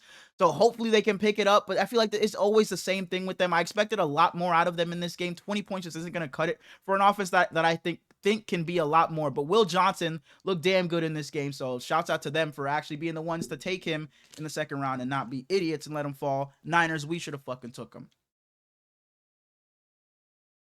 Cody Simon got a concussion in this game. Shout out to the Buckeye. Hopefully he's all right. You already mentioned Will Johnson. Denzel Burke didn't really play. Will Johnson absolutely killed Chris Olave. They throw a little bubble to Chris Olave, and nobody blocks, so he just has free range to him. And after the game, Will Johnson said that it was his favorite player of the game. So, I mean, probably would be mine too if I was him. You got to obliterate Chris Olave. And Brian Hartline, the new offensive coordinator. If I told you who Brian Hartline was, would you be able to tell me who it is? Absolutely not. He's the offensive coordinator for Ohio State. He was the receiver coach for a long, long time. He played in the NFL. Phenomenal scout. He gets all the top guys for the Buckeyes. It's because of Brian Hartline. Chris Henry Jr. is a 5-star. He's like a little Jeremiah Smith. And when people were trying to get him to flip, and he said it doesn't really matter who tries to get him because only one team has Brian Hartline. Like, he's that influential to receivers. And he reacted to Olave getting killed, just like, what the fuck are we doing, or something like that. But Trey Benson looked good at this game. He had 8 carries for 69 yards. Trey McBride had 6 receptions for 61 yards. Still no touchdown. Taliesin Fuaga, he did. On the left side of the field, he got tackled like 2, and I think they gave it to James Conner. Taliesin Fuaga got a knee injury this game, so who knows what ends up happening with him. But when we did the preview for this, I said, Kellen Moore, please just make this team fun. And this game, at the very minimum, was fun. So shouts out to him. Oh my God. There was one thing that I was absolutely pissed about with Kellen Moore. It was at the end of the first half. I forget who was on the call of this game. And the Cardinals have the ball in the red zone. There's like a minute and a half left, and the Saints have all 3 timeouts. So they can call their timeouts, and the Cardinals can punch it in, and they have a minute and a half, a minute to go down and score. And the commentaries team is like, why isn't he using his timeouts? Why isn't he using timeouts? And one of them goes, I forget their names. One of them goes, oh, it's probably because he has a young quarterback. He doesn't want to put his quarterback in that position to make that 2-minute drive. What the fuck are we doing there? It was such a weird decision for him not to use the timeouts to give your team a chance to even go get 3 before the end of the half. I understand Spencer Rattler's young, but how is he gonna get any better at it without doing it? You doing it at practice exactly isn't gonna be enough. So I was a little weirded out by that, but it is what it is. I think Spencer Rattler looked fine nonetheless. Oh, moving on to a game that somebody called the upset of the week. The Washington Commanders beat the New York. What a fucking idiot! The Washington Commanders beat the New York Giants 21. Didn't that same guy predict the Vikings to win 2 games last year? Didn't that same guy predict the Vikings to miss the playoffs this year? I don't think. Didn't that same guy say that the 49ers were going to be good this year? We're 1-0. What a goofy ass dude. Shut the fuck up and say what you got to say, bro. This Giants team might be the most unfun team in the entire NFL. Russell Wilson, there's not a whole lot there. Tyrone Tracy, Cam Scatterboo, both looked like shit. On the other side of the field, Jaden Daniels was special because he is special. Terry McLaurin figured the fuck out. But a couple months ago, I made a bet of 1,000 yards. Marvin Harrison, Terry McLaurin, Garrett Wilson, and Jackson Smith and Jigba. They're all on pace after the first. I'm so glad you said that. I meant to come here and talk. I wanted to talk to you about some overs and unders I took on wins, and I'm so glad you said that. Sorry, continue. I'll run it by you once They're all on pace after week 1, except Terry McLaurin because he didn't do a damn thing. Mm-hmm. Debo is back. He had his little touchdown. Mm-hmm. His little touchdown. He had his little touchdown. And Ja'Cory Krosky-Merritt is as advertised, I guess. He looked pretty good. Yeah, Debo had the most receptions on the team by far. But like I was saying, there's not much to talk about this game. So I picked over and unders for some. I think it's like 6 teams this season, and I put $10 on it. It flips to 420 for 425 and 58 cents if it hits. So I took the over on the Las Vegas Raiders. Their line was at 6.5. I thought that was free fucking money. I should have honestly put that on a separate bet and just put on fucking $200 on that and just let that ride, because I thought that was so fucking free. Another one, I had the Tampa Bay Buccaneers. Their line was at 9.5. I took the over on that as well. I think they can get to 10 wins. Free cheese. The Baltimore Ravens line was at 11.5. I think they should be a 12-win team at minimum. Free cheese. The Detroit Lions. There's shit. Throw the money away. Theirs was at 10.5. I was like, I expect the Lions to be an 11-win team, but after what I saw in week 1, I don't know. I'm a little shaky on that one. But I think they can still get it. I think 11 wins still is not out the realm of possibility. Now, this might be the one that fucking kills me. If this dude continues to play the way he fucking plays, I'm dead in the water. The Indianapolis Colts line was 7.5. I took the under. And Daniel Jones looked like the next coming of fucking who knows. So that might fucking might kill my slip. I also had the Niners on here for 9.5 wins. And I took the over on that, obviously. But I think the Colts is gonna be the one to kill me. All right, 7.5. So 8 wins, obviously, and it's over. So I'm praying AR gets back in. 3 for 6 on those. 3 for 6, really? Which ones do you think not hit? The Lions. Oh, you're giving up on the Lions already on 11 wins? Would you have taken that prior to week 1? Probably not, to be honest. Just because it's that's fair. I thought they would probably 11, 12 win team, but that's too close to bet on for me. For sure, yeah. Yeah. I can't say I'm out of the Colts because they could still go fucking 4-13 and I wouldn't be surprised. For sure. But I would slam the under on that last team you said. The Niners 9.5, you would have slammed the under. Really? No, I wouldn't have. You wouldn't have touched it. You just wouldn't have touched it. I think 9.5 is just so like I said, looking at our schedule, I just don't see that many losses. Not because we're a great team. I just think we're just playing subpar competition. So I was like 9.5 wins for the Niners. I have to take it. But I think for sure the easiest one on that slip was the fucking Raiders 6.5. I think that's wild. I'm looking at 5 losses on your schedule, and I haven't even looked at the schedule. Well, we already beat that fucking team. We're gonna beat them again. We're not losing twice to the fucking Cardinals. We're not losing twice to the fucking Rams. So I don't know where you see these 5 fucking losses, but I'm not fucking seeing them. I am not seeing them. Fuck you. Those were the 5 I was talking about. Yeah, fuck you. Specifically that second team you said, that red team. The team that barely beat those fucking Saints, huh? The Saints that we'll see this week. Moving on. The Buccaneers beat the Falcons 23-20 in what was also a pretty damn good game. Came down to the wire. It came down to a missed field goal by Young Waku at the end. And the Falcons weren't able to get it done. But damn, Michael Penix, bro, he looks good. I talked about this on my stream. I don't know what the numbers... No, don't fucking tell me because I have to get this one. Michael Penix out of Washington. Hell yeah. Shout out Jonah Coleman. He their running back right now, dog. But I don't know how true this is or what the numbers say, but I was saying it on stream talking to Plug. Michael Penix just, when he's throwing outside the numbers, it just looks like it's on a rope and it looks like it's accurate every single time.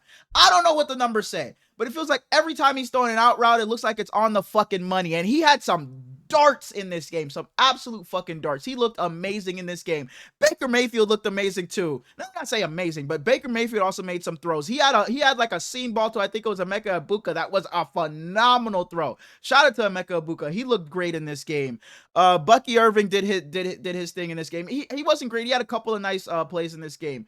But I think the deciding factor in this game was just the Buccaneers defensive line and them being able to close in. That fucking guy, number 50 on that D line, Vita Vea, and he was just activated prior to the game. It was questionable whether he was gonna play or not. Thank God he did because the Bucs needed him. I think that was the deciding factor in this game. That defensive line just overwhelmed the Falcons' offensive line, and it just wasn't enough. They lost Drew Dalman to the Bears this offseason, and you could definitely see it. So yeah, I liked what I saw from the Falcons. I didn't think they were ever gonna be competing for the division. Honestly, I think this is Tampa's for the taking. But I like what I saw, like I said, from Michael Penix. Kyle Pitts looked good. But yeah, they still got a long ways to go. Their defense for low key, I thought their defense was actually a lot better than what I thought it would be. I've always talked about the Falcons defense not being so great, but I thought it was better than what I expected. This game was close on score, but I just don't think it was. You said it was great. I didn't really enjoy this game very much. I enjoyed it. Because I just like that. Was incredible. Exactly. That I like that they were able to stop that run game. It was, I don't know. I guess that was just interesting for me that they were able to just stop Bijan and Tyler Algier in the run game. I don't know. But Bijan killed him in the past game. For sure. The first touchdown of the season, he took the little fucking dump off 50 yards to the crib, and I was like, there's just no fucking way. Yeah. I really don't have it. Shout out Emeka Egbuka. He did 2 touchdowns. Both touchdown passes to Egbuka were phenomenal by Baker. Probably his 2 best passes in the entire game. Shout out Mike Evans. He didn't have a great game, but it's Mike Evans, and I love him. God, get healthy. Ray-Ray McCloud, man, he's super underrated. He was solid for them. I like him. Former Niner. 34. Yeah, ugly. Jersey number 34. Ugly. Yeah. Moving on to the Cincinnati Bengals squeaking by the Cleveland Browns 17-16. I talked about this before we started recording.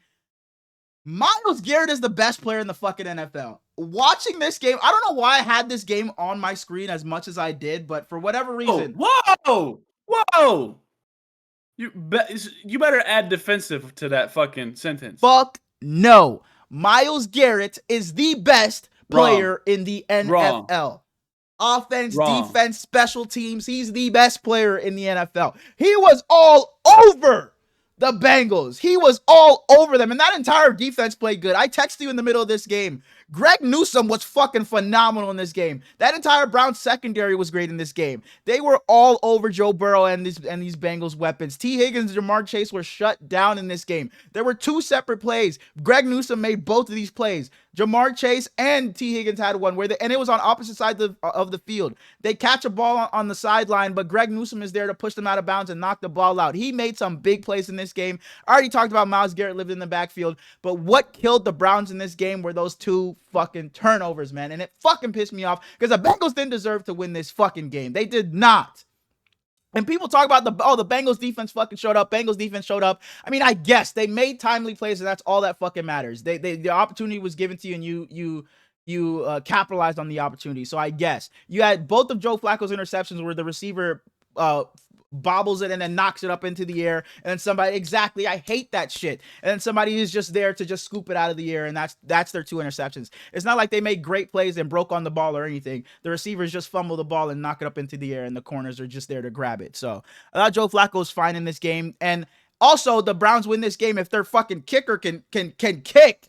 The Browns probably win this game, but I'm not too worried, I guess, about the Bengals. This doesn't change how I thought about them. I still think they're probably a 10-win team and get into the playoffs as a wild card because I don't expect their offense to be this bad, this poor of themselves. They just played a really good defense in the Browns, but I also don't expect their defense to be this good, but I don't think they were even good. I think it was just the Browns, so I think it'll be the same story as last season, and I think they'll just be the same 10-win team that puts up a lot of points.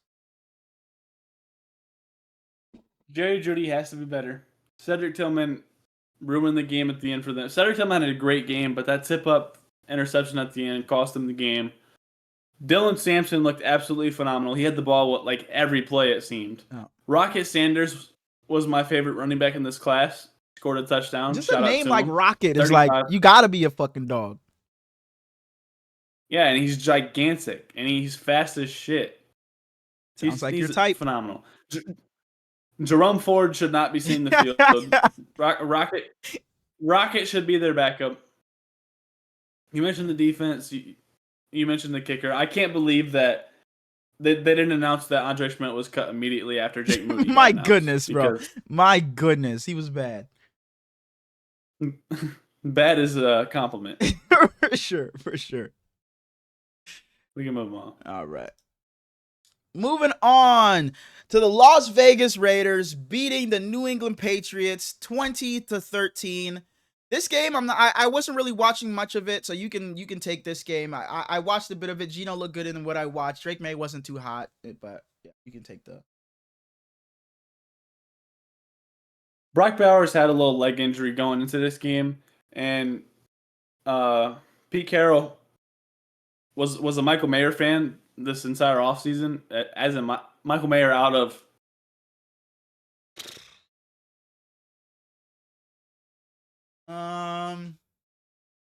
Marcus Freeman. Give me another one. Give me another one. Marcus Freeman's their coach. Oh.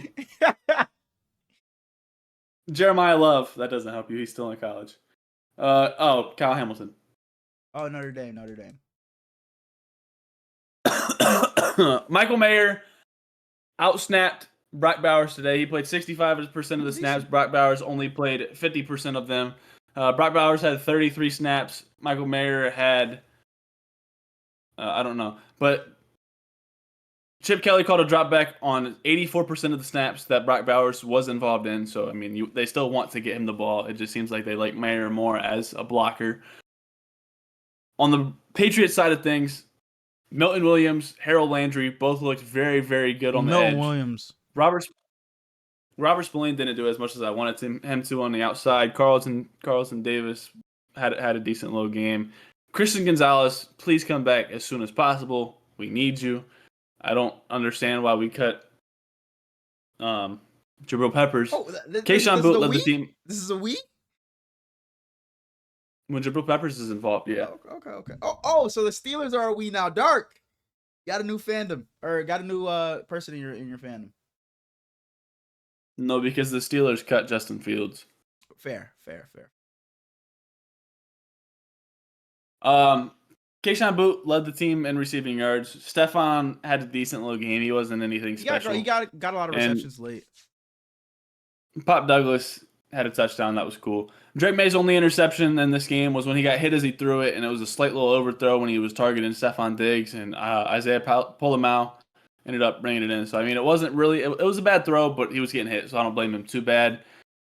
The Patriots will be all right. I think that it's just a lot to mesh in the first game. I think that Geno being a veteran as your quarterback, Geno was absolutely incredible.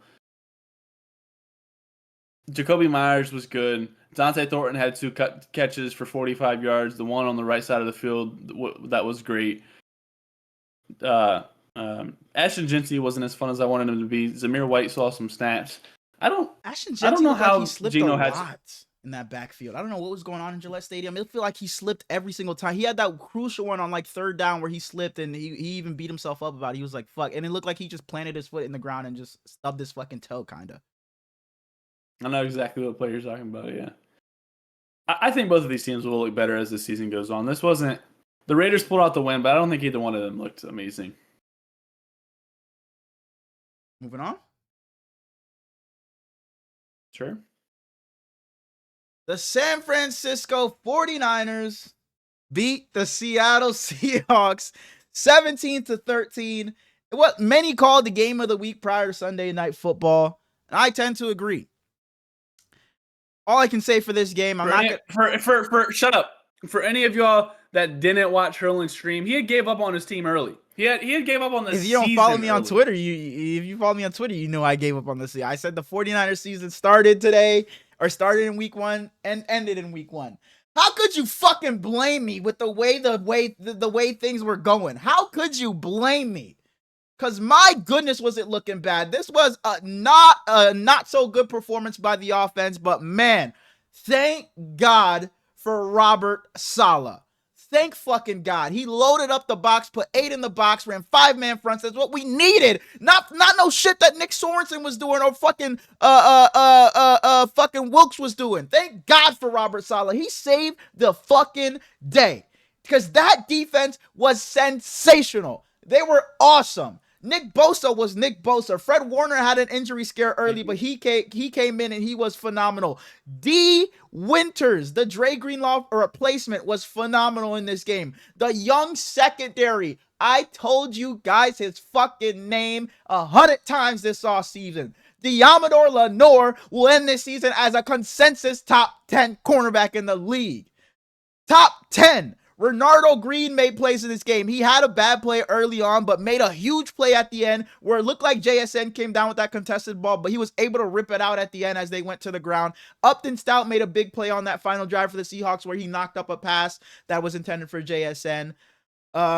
Michael Williams didn't make a huge impact on this game, but it is what it is. But as far as the offense goes, Brock Purdy.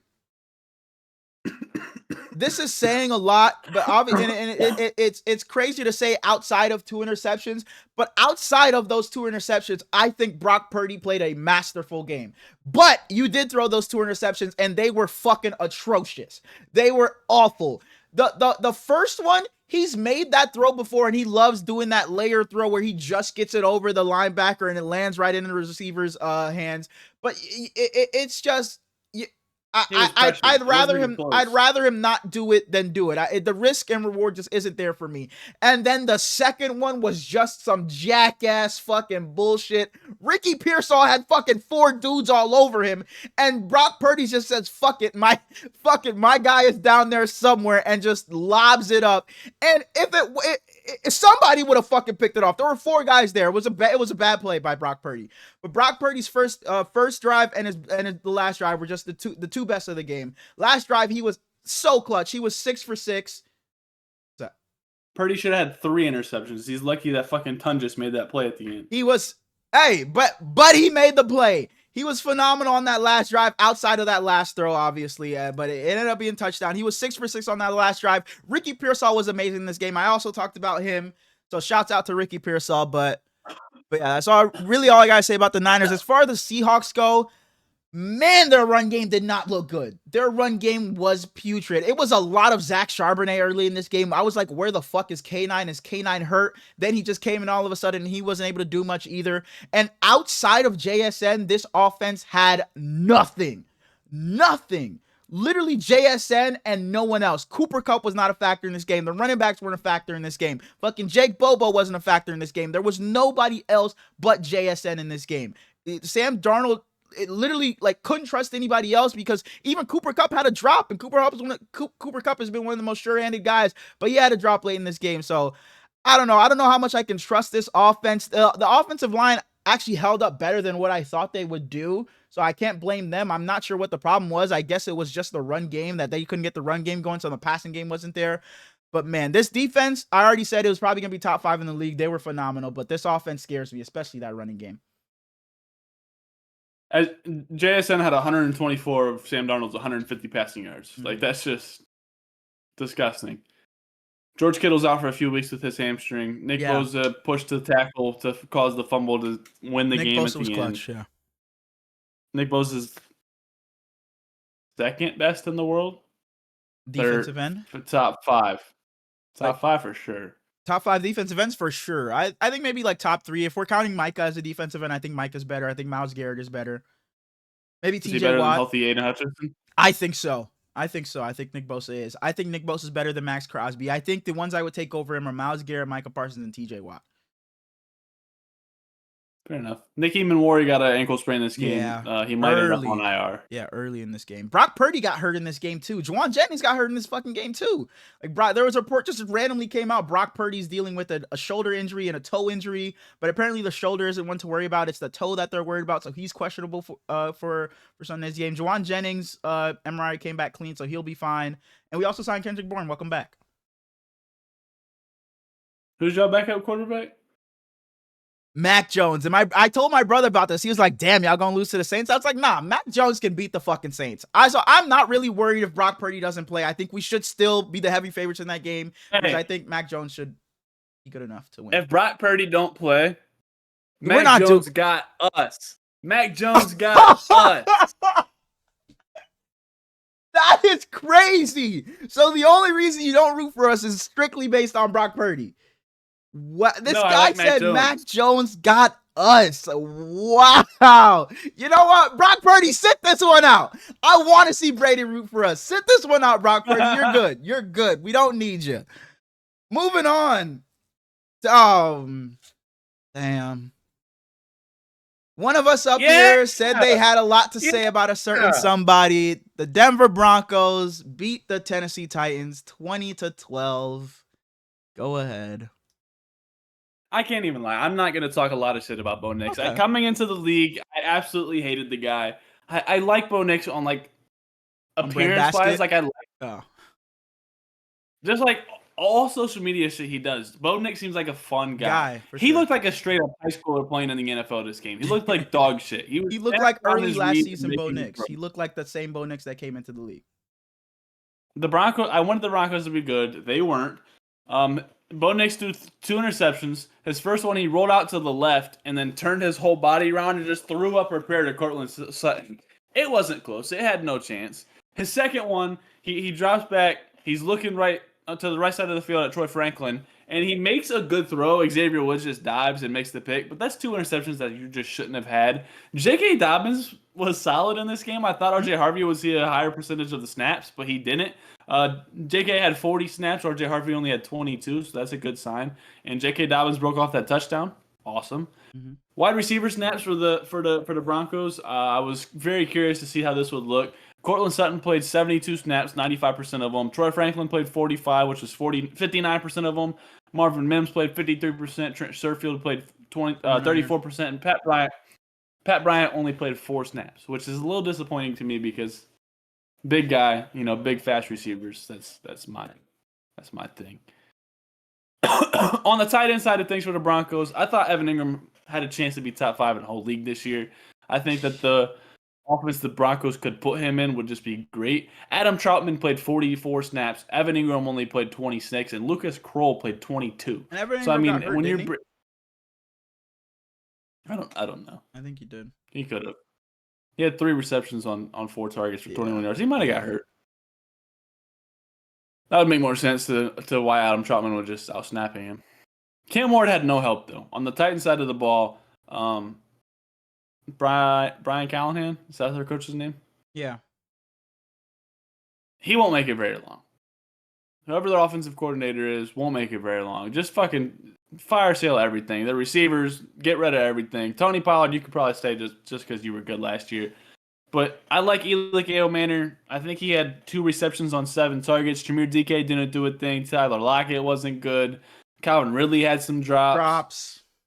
Man. I don't know what to say about the Titans. Cam Ward tried everything, especially that final drive. Oh my gosh, bro. He tried. And he yes, couldn't get any help. None. And yes, the passes weren't perfect. And it seems like Cam Ward struggles from what a lot of young quarterbacks struggle from.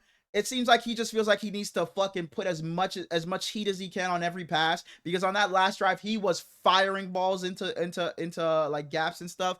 And I understand it may not be the easiest balls to catch, but those receivers did him absolutely no favors. You talked about Calvin Ridley having some drops. He had a big one, and it felt like every pass he made on that drive was catchable. But none of them got converted. And it just felt like he was let down. To see a rookie quarterback be let down by who were supposed to be vets in Tyler Lockett and Calvin Ridley, and the rookie quarterback gave you guys opportunities to make plays and you guys weren't able to do it. It just sucked to see, because I would have loved to see him convert on those and go down and see the confidence he builds going down and scoring and tying the game against the Broncos. But yeah, I don't have much to say about this game except for that final drive and the team letting down Cam Ward. And Bo Nix, I was a supporter of you last season. I can't bear to watch you look like you did early on, because I fought through you what you looked like early on last season, and then you impressed me. But I cannot go back to this bullshit. Good. I agree. All right. Moving on to the Lions losing to the Packers 27-13. Micah makes his presence felt in his first game. They fucking exploded when Micah ran onto the field. I don't know if you were watching when he ran onto the field and the crowd lost it. And now the big story in this game is obviously, are the Lions not the same team without their 2 coordinators? Have they fallen off without their 2 coordinators? I think I'm going to need a couple more games to tell, but this offense, like you said earlier, it was just weird. It just felt like nothing could click.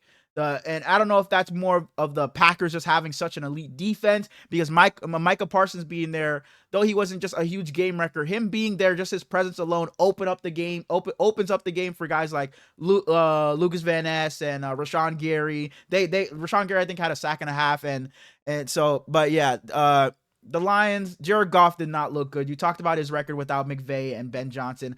I've never been a Jared Goff guy. I think he flourishes in a quick passing game, a quick play action game. I think that's his bread and butter. If he has to hold the ball and make decisions or has to evade pressure, I don't think he's the greatest. I think that's where you see his glaring flaws. He's not going to make a bunch of plays roaming outside of the pocket. He'll make bad decisions. I just don't think he's that great of a quarterback if you're not game planning specifically for Jared Goff to be good, like to work to hide his flaws. I just don't think Jared Goff will be great if you're not working towards that. Jahmyr Gibbs, you talked about, wasn't great in this game either. We talked about him early on in the episode. He had like 9 receptions or some shit like that for like 30 yards. He wasn't good in this game. Amon-Ra St. Brown didn't do much in this game. But the overarching story, it wasn't even that Jordan Love had some fucking killer game. It was really just the Packers defense just dominating. And if they can dominate the way they dominated in this game, it's them and the fucking Eagles in the NFC. If the Packers are gonna look like this, it is them and the Eagles head and shoulders. And this is what I expect to be the NFC Championship game at this point. I know you're gonna say Vikings or whatever, but I think they're over the Bucks. I really think it's Eagles and Packers head and shoulders above the rest of the NFC, because this felt like a cakewalk. They only won by 2 scores, and I guess only, I don't know, people look at it different, but I thought this was such a cakewalk for the Packers. It never felt like this game was in question. The vibes were just right with Micah being there. He was able to get that sack late on Jared Goff.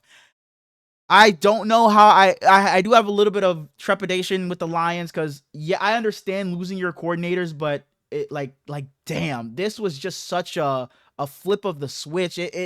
I could understand a taking a step back, but this was just something we haven't seen from the Lions in over fucking like 2 or 3 years. So yeah. Word of the day: toilet paper. Trepidation. Say what I you like gotta that. say, man. I saw people comparing Micah Parsons coming out of the little pile up to sack Jared Goff to like a horror movie character. And Oh yeah. He was moving. Josh Jacobs runs hard when he gets the ball. I love Josh Jacobs. And Sam Laporta had a pretty heavily usage. Keep doing that. That's all I got. All right. Moving on to a game that wasn't very interesting, to be honest. The LA Rams beat the Houston Texans 14-9 in a game that was iced by Puka Nacua late in this game. CJ Stroud, man. CJ Stroud. I am not out on CJ Stroud by any means. His offensive line isn't good. He played an amazing defense. But we got to look better. We have to look better. I was hoping to see CJ Stroud look more like he did in his rookie season. You can make that face all you want to. You think CJ Stroud was good in this game? I don't think this was even close to his fault. I don't think he helped them in any way. I don't think he was a positive. You can say it's not his fault, but I don't think he was a positive in this game. I disagree. You thought CJ Stroud was a positive in this game? Straight face. You're going to tell me CJ Stroud was a positive? For what he could have done, yes. Now, for the amount of times they pressured him, for the amount of times they were on him, for the amount of times his receivers got open, he doesn't even have time to look at his best receiver because there's just nothing there. He's got fucking half a leg Nick Chubb as his running game. And in going back to his rookie year, it's not like he just had some outstanding roster. It's not like this offensive line was just phenomenal. It's not like he didn't even have Joe Mixon in his rookie year. So that wasn't something to bank on. I can't say it's not on CJ Stroud because this and this when we've seen him look great with this and this with worse. So I can't just give him the excuse of hey, your offensive line is shit. Hey, this skill position isn't great. Hey, you're missing Joe Mixon. When I've seen you when you were much younger or 2 years ago, look so much better, a Pro Bowler, MVP caliber player, by far rookie of the year with this same talent, if not worse. So I cannot give him the excuse of, hey, you're just playing with a shit offensive line when I've seen you been able to do it before. I'm not just saying a shit offensive line, though. I think Nick Caley called a shit game. I think that whoever he had at running back, was it Dameon Pierce's rookie year? Yeah. I think was better than what Nick Chubb gave us in this game. Or something like that. Dare Ogunbowale was the reason they lost this Lost game. for Why sure. is he even in the fucking game at that situation? Mm-hmm. Uh, Jaden Higgins didn't do a damn thing of positivity. They don't have a tight end other than Cade Stover, and he broke his fucking foot. He led the team in receptions. Cade Stover led the team in receptions. Are we serious? Like, I don't. The Rams defense is one of the best in football, so I mean, yeah, that's gonna take a toll. But I'm not saying CJ Stroud had a good game. I'm just saying that I don't really know what we were expecting out of CJ Stroud in this game. When in my opinion, the game plan was bad, the offensive line was bad. Your weapons don't help you at all. I just think he was set up to fail. I'm not disagreeing that he didn't help things. I'm just saying that I don't know who you put in that situation outside of the top 5 players in the entire association. I don't even know how much better Justin Herbert makes that situation. But that's where CJ Stroud conversations were going, though. That's where everybody was taking. And they still should. Exactly. If you can't say they still should, but then you just say, I don't know who I could put there besides the top 5 when CJ Stroud's name was being put next to those guys. But this is your first game with your offensive coordinator, brand new offensive coordinator against, you could make an argument, the best defense in football with 2 rookie receivers. As I said, Nico Collins wasn't doing shit. You're starting bell cow running back, first game with your system, first game in this team, first game out of fucking Cleveland. You have Damian Pierce's corpse. If you want to say Woody Marks, he's a rookie. It's just like the defense for the Texans was great, but CJ Stroud was disappointing, but I don't think he should get the blame even slightly. Yeah, I don't think he gets the blame, but I just don't think he's absent of fault either. And that's all I was trying to say. The only thing I would say is what did you expect him to do in this game? Not this. I'm not expecting him to go be a world beater, but I don't expect him to be this poor of himself. And you say, what did you expect? I was just hoping not to see what I saw last season. That's all I was hoping for. Not to see a continuation of the CJ Stroud we got last year. I lost you. Oh.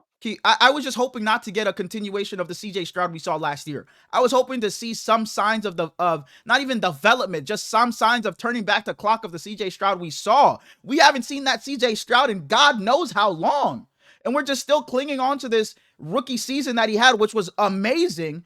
But he's still being put in this upper echelon when it's like, God damn, CJ Stroud. Like, when are we gonna see flashes of? I mean, let me not say flashes because we see the flashes every now and then. When are we gonna see a complete game of that CJ Stroud again? And I was just hoping not to see him continue to build on that sophomore slump that he had. We need to give CJ a Tank Dell-esque type player again because he doesn't have the guy to beat them over the top anymore. Jaden Higgins is close to Nico Collins. And Jalen, I don't even know if Jalen Noel did a fucking thing in this game. Christian Kirk didn't play, did he? I think he was out going into the game. Yeah. When there's 9 minutes left in the football game, you're down 14-9 and it's 4th and 1, and your coach doesn't have faith to give you the ball. Like, I think that's bullshit on DeMeco Ryans' part. I would have fucking been pissed if I was CJ Stroud. 9 minutes left, we're down 5. It's 4th and 1, and I don't even get the chance. I don't know. I don't know who succeeds in this game. You put Jordan Love there, it's nothing different. Who else is even in this range? You put Geno there, nothing's different. I think Dak Prescott. Nothing's different. I just think that this game. I know what you're saying. He's supposed to be the top 5. He's supposed to be with the Joes, with the Herberts. Exactly. Yeah. I don't know. He'll look better next week. Let him get some comfortability with his coordinator. Let him get some comfortability with his running backs, with his rookie receivers, with his new Christian Kirk if he comes back. Cade Stover is probably gonna be out for a while, so that really sucks. I don't know who's gonna play tight end for them. I guess Dalton Schultz. Yeah, Dalton Schultz stinks. I drafted Dalton Schultz in the offseason, I'm pretty sure. But we have not even given a second to the Rams. I mean, I don't really got shout out Puka Nacua. He is fucking phenomenal. He got hurt early in this game. Looked like he was gonna be. I didn't know if he was gonna be out or not. But then he came back in and was clutch down the stretch for the Rams. He had 10 receptions for 130 yards. Next highest had 4 receptions in Devontae Adams. This was just the Puka Nacua show. Shouts out to him. I love women. I don't mean this in a weird way, Where is this going? but Puka was walking down the sideline at one point with his helmet off and his hair slicked back with his He has great big hair. beard now. He has great. I He love that he looks has the beard, sick, dude. Yeah, for sure. He for looks sure. sick. I think we talked about this last season with him in the beard. Like he should keep the beard and the long hair. It looks great on him. Probably so. Matt Stafford hit 60,000 yards in this game. I think he's only the 10th guy in history to do it, and he broke the record, or he set the record for most career first game opening day starts. Yeah. So cool. Shout out to him. Yeah. Matt Stafford, Hall of Famer. For sure. Especially since you got that Super Bowl. Yeah, 2 great defenses is kind of what I expected a bit. Moving on. Weak ass fucking Sunday Night Football, to bro. The game of the week, the game of the year, the game of the damn century. The Buffalo Bills come back and beat the Baltimore Ravens 41-40.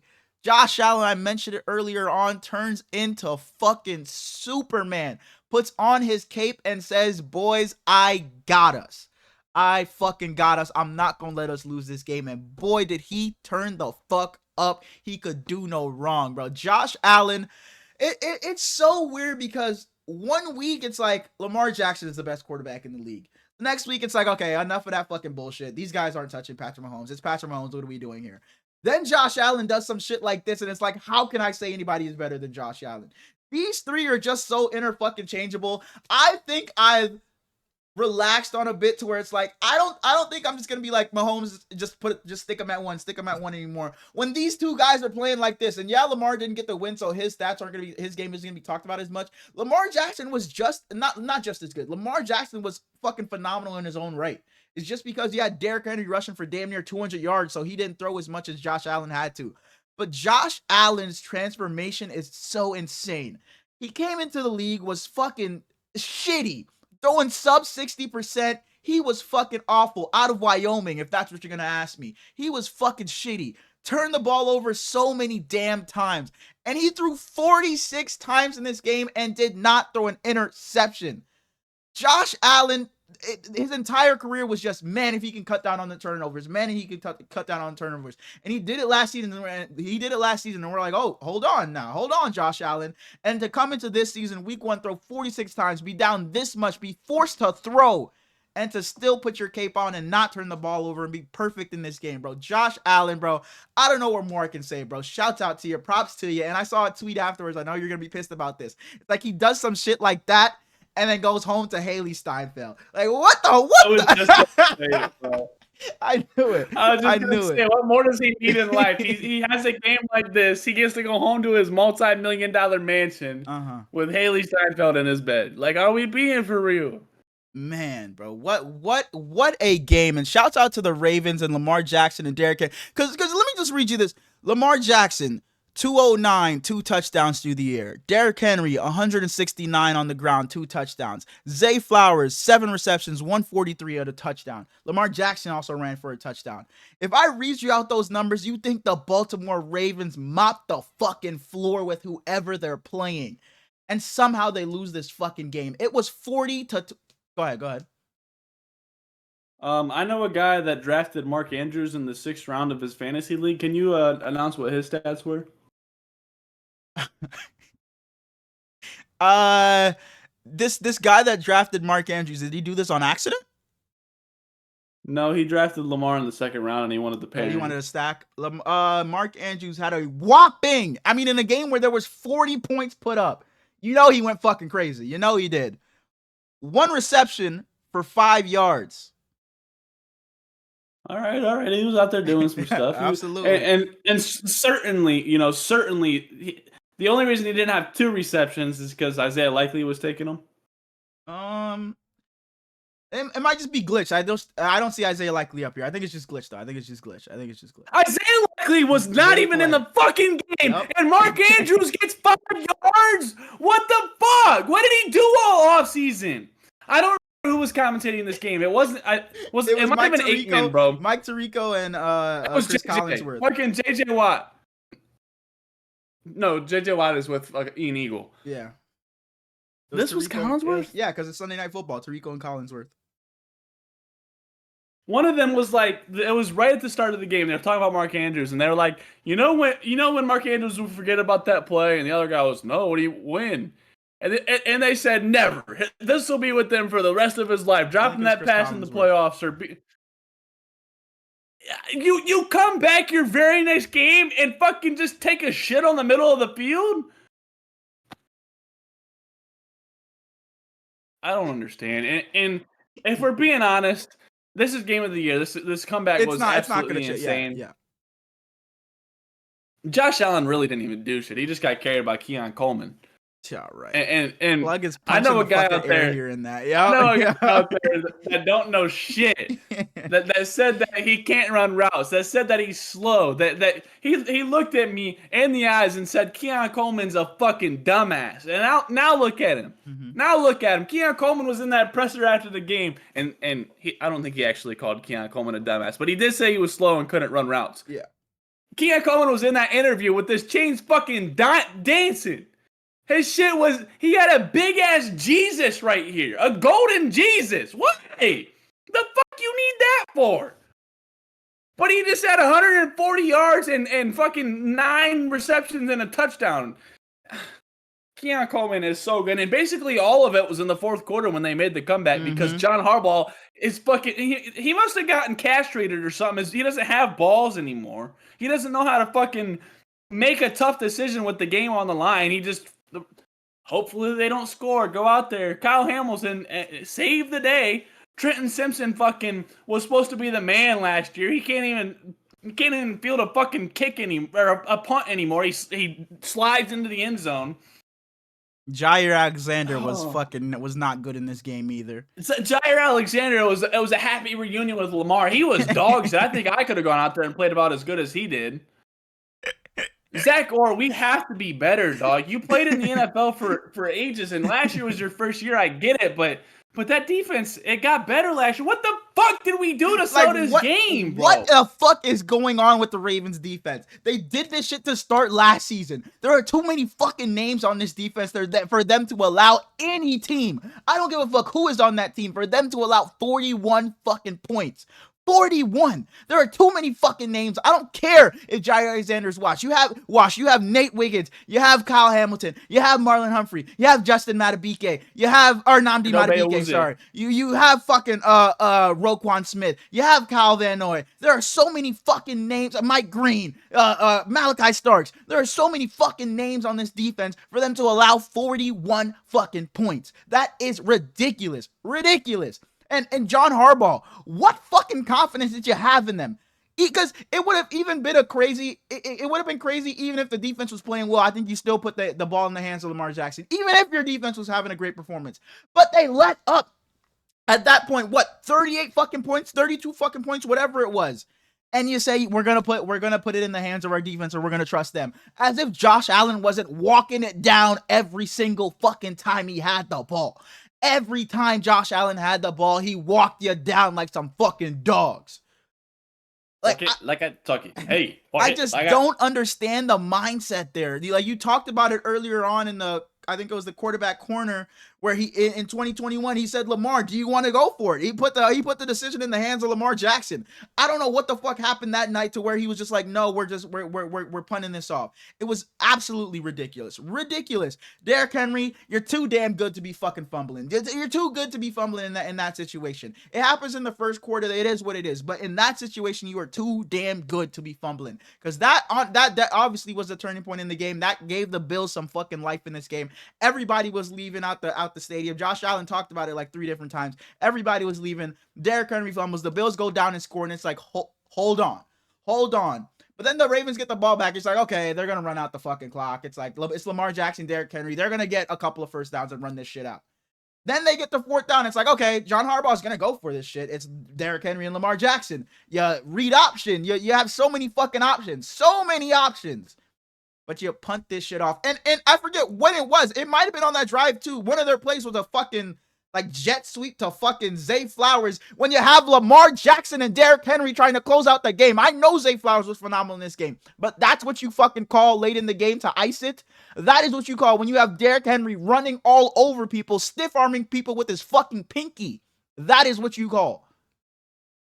It was just coaching malpractice at the end to end this game, and I think it's just another disappointing loss for the Ravens. There's that picture of the Ravens and the scores of all these games that they lost, where they're up 15, they're up 16, they're up 8 with a minute left, they're up this, and it's like 8 different games in the past like 4 years, and they've lost every single one of them. It's ridiculous. It is ridiculous. Kyle Hamilton did his thing. This game's not on Kyle Hamilton at all. He was phenomenal. This game's not on Lamar at all. I would have loved to see Rashad Bateman be a little bit more involved, but that didn't play any impact on the outcome of the game. I would just for future reference, future games, I would love to see him be a bit more involved. But yeah, it's not on Lamar. It's not. This is on the defense, and this is on John Harbaugh. I said it, so I don't need to go back into it. But there's just this defense is too fucking talented. I don't care how good Josh Allen is. There's just too fucking talented to allow 41 points hung on your head. Too talented. He really gets to go home to fucking Haley Steinfeld. So, watching this in real time, watching Josh Allen do this, when he found Josh Palmer up the left sideline on that last drive, that's when I was like, holy shit, they're about to do this. Because even when they got the ball back, it's like, okay, Ravens have so many names, somebody's going to make a play here. Kyle Hamilton comes up with a big play, somebody makes a big play. But he found Josh Palmer up the left sideline, and Josh Palmer gets some yards after catch. And I'm like, there is no way. Then I think it's 28 seconds left, and they run off the field and run Matt Prater on, and he hits the kick. And I'm like, the Ravens really blew this shit. This is such a disappointing loss if you're a Ravens fan. Like, I can't even imagine how it feels, because this is disgusting. Curtis Samuel was inactive in this game. Your guy. He got a healthy scratch. Oh, and before we move on, that throw Josh Allen made to their fucking third string tight end. What's his fucking name? Jackson Hawes. That throw, Josh Allen, for you to trust your fucking third string tight end, put it on a rope. You asked where John Harbaugh's balls went. Fucking Josh Allen has 2 fucking pairs of them. Josh Allen, bro, you are on a different fucking level. Josh Allen is the best quarterback in the NFL right now. Fuck it. I don't care if that's recency bias just because he put up on a fucking one of the greatest games I've ever fucking seen in real time. Josh Allen, I'm taking over anybody else in the fucking league right now. That man is different. That's all I got to say about this game. And before we move on, can you just make sure your Wi-Fi is working? Check one more time to see what Mark Andrews did. Yeah, let me refresh. Because there's no way he only had 1 for 5. No chance. So you think a guy like Mark Andrews fumbles away to this team, by the way, in the playoffs, fumbles the game away drops to this team. You think he'd come back 8 catches, 80 yards, a touchdown, 13 targets at least. No, it's still saying Mark Andrews number 89, 1 reception, 5 yards, no touchdowns, 1 target. Maybe he changed his number. Maybe it's no, that's him. That's him. He's just not that guy anymore. On the Monday Night Football. Well, go ahead. So, you want Mark Andrews for Kyle Pitts? Leave me the fuck alone. Leave me alone. Moving on to Monday Night Football. This is where, at halftime, I already apologized for it at the top of the show. The Minnesota Vikings rally late to beat the Chicago Bears 27-24. The floor is yours.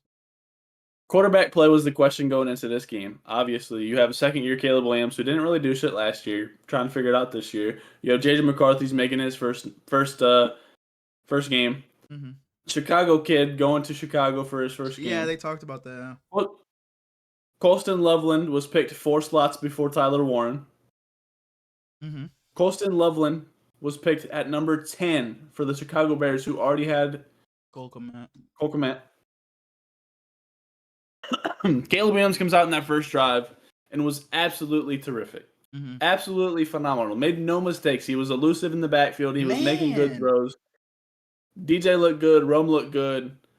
After that, the offense completely shit the fucking bed. I forgot Grady Jarrett was a Bear. That was kind of cool. So did I. He made a play in this game. I don't know if it was a sack or something. He made some type of play, and they mentioned him. There's Grady Jarrett. And I'm like, this dude's a fucking Bear? Since when? But I was the exact same way. Justin Jefferson was in that game with at least 100,000 around his neck. Them bitches were dancing, bro. Dancing. Fucking dancing, bro. It's ridiculous how NFL 3 of players them, huge bro, too. it's ridiculous, bro. And he pulls it off, bro. It fucking works, bro. He is just him and Jamar Chase, I feel like it just pull it off like none other, bro. It's ridiculous. Those shits were glistening in the fucking lights. But we go into halftime. JJ McCarthy made a good throw on the left side of the field, I want to say, to Jalen Naylor to make it 6-10. Will Reichard broke his personal record of 59-yarder to go into half. 6-10 going to halftime.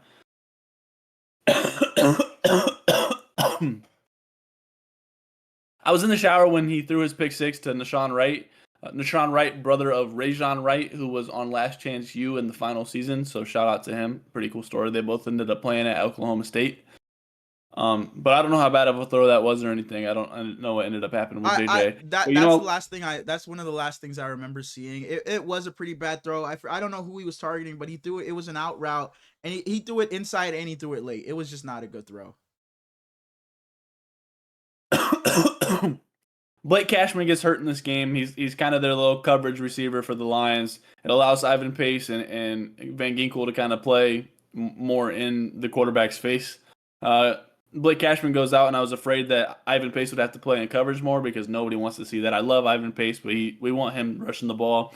Eric Wilson comes in and takes over for Cashman, and Eric Wilson was absolutely brilliant. Eric Wilson ends up getting the punt block later in the game to kind of put the nail in the coffin.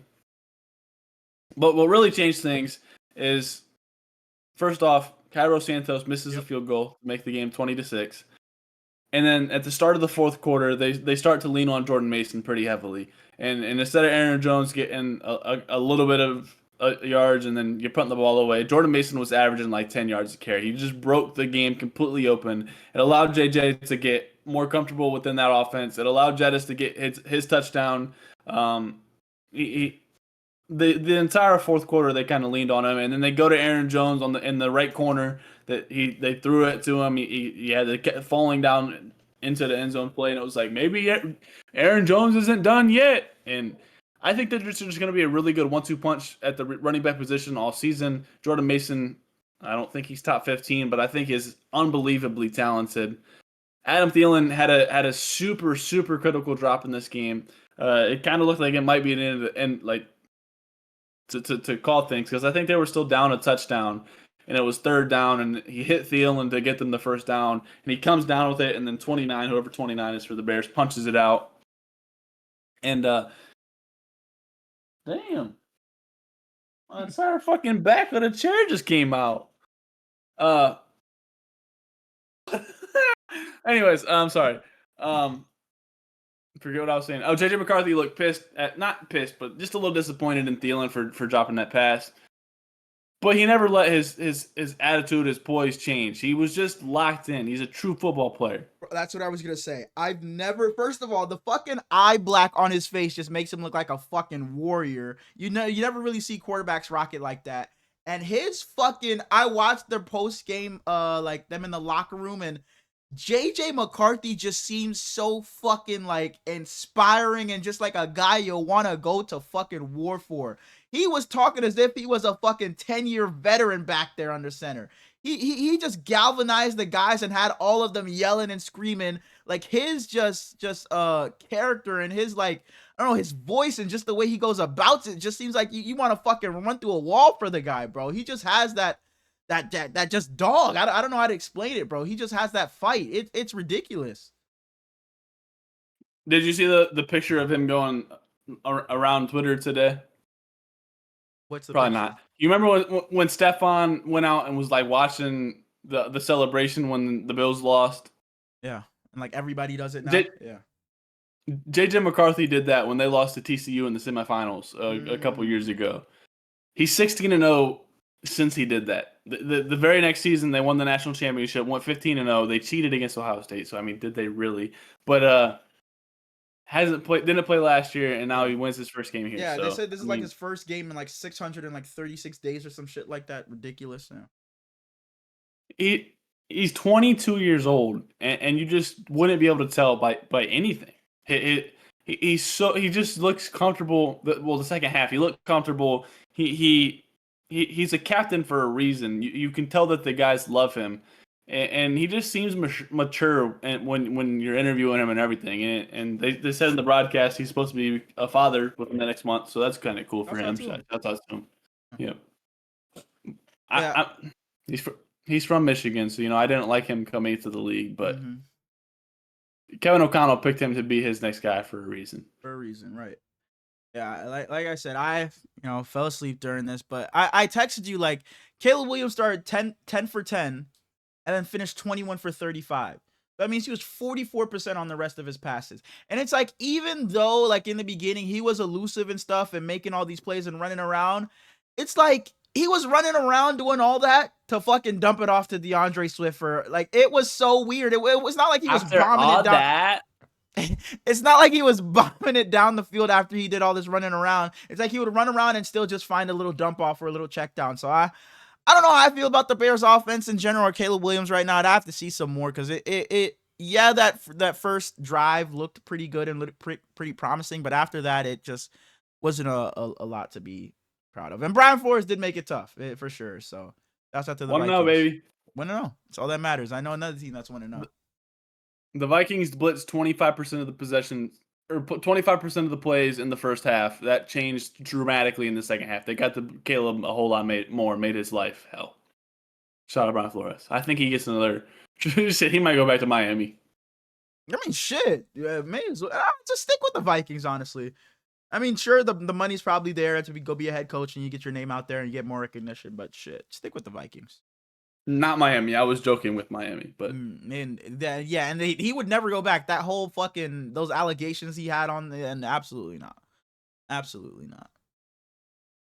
Maybe somewhere else then. That is it for the week 1 review. Some great games week 1. I think it was pretty good, but sometimes we forgot this quite a bit last year. The Thursday night. You're not going to the fucking preview. We ain't done yet, bitch. We ain't done yet. What do we got? Oh shit! New segment. Shit. Oh shit! Yeah. We got my good pal who will not be named because he does some crazy things. So we try not to bring him up on here anymore. Came up with a segment called Grill or Chill. I will be coming with three different storylines, segments, whatever you want to call it. Topics. It's kind of situations. Topics, yeah. I got 3 topics for Herlins. He has to let 2 of them pass, which, he's chilling with them, and he gets a chance to grill one of them. I came very easy. Whoa, pause. My first set of them are all like, they could pass. They're not like Joe Burrow's a bum or something like that. And I can, like you said, I can only grill one of them, so I have to use it wisely. So it's like he could give me a take I disagree with, as the first one. He could say, "Oh, fucking Brock Purdy is a bottom 3 quarterback in the league," but then his last one, I could grill that one, but then his last one is like Patrick Mahomes shouldn't be in the fucking NFL or something crazy. So I just have to make sure I use that grill on the right one and make sure it's because I don't want to chill on some bullshit later. So starting off, Brock Purdy is a bottom 3 quarterback in the NFL. And I'm grilling that shit. First one, I mentioned it earlier. You kind of alluded.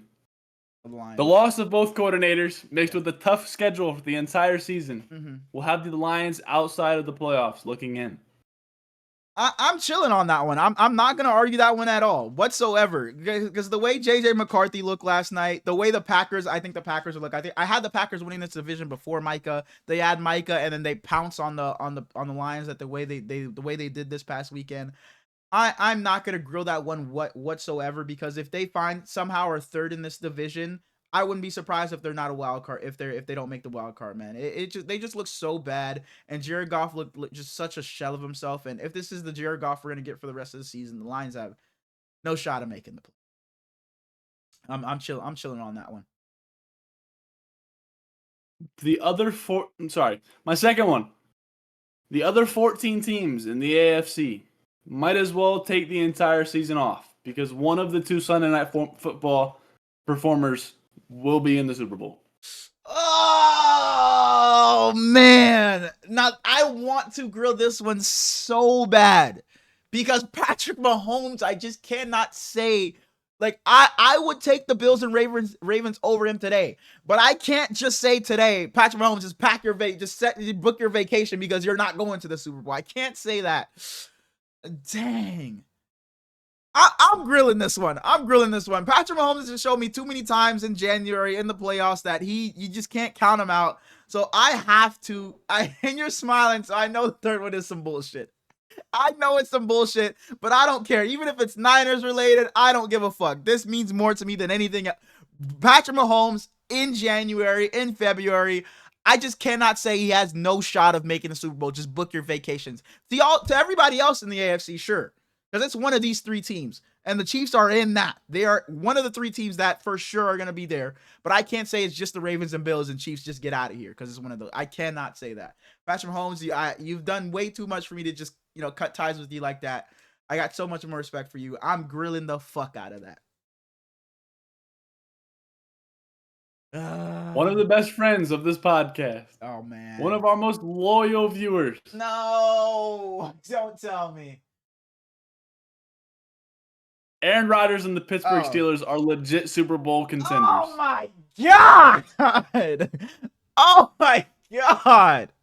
Well, I have, this is what we meant. So I guess I have to chill on this one.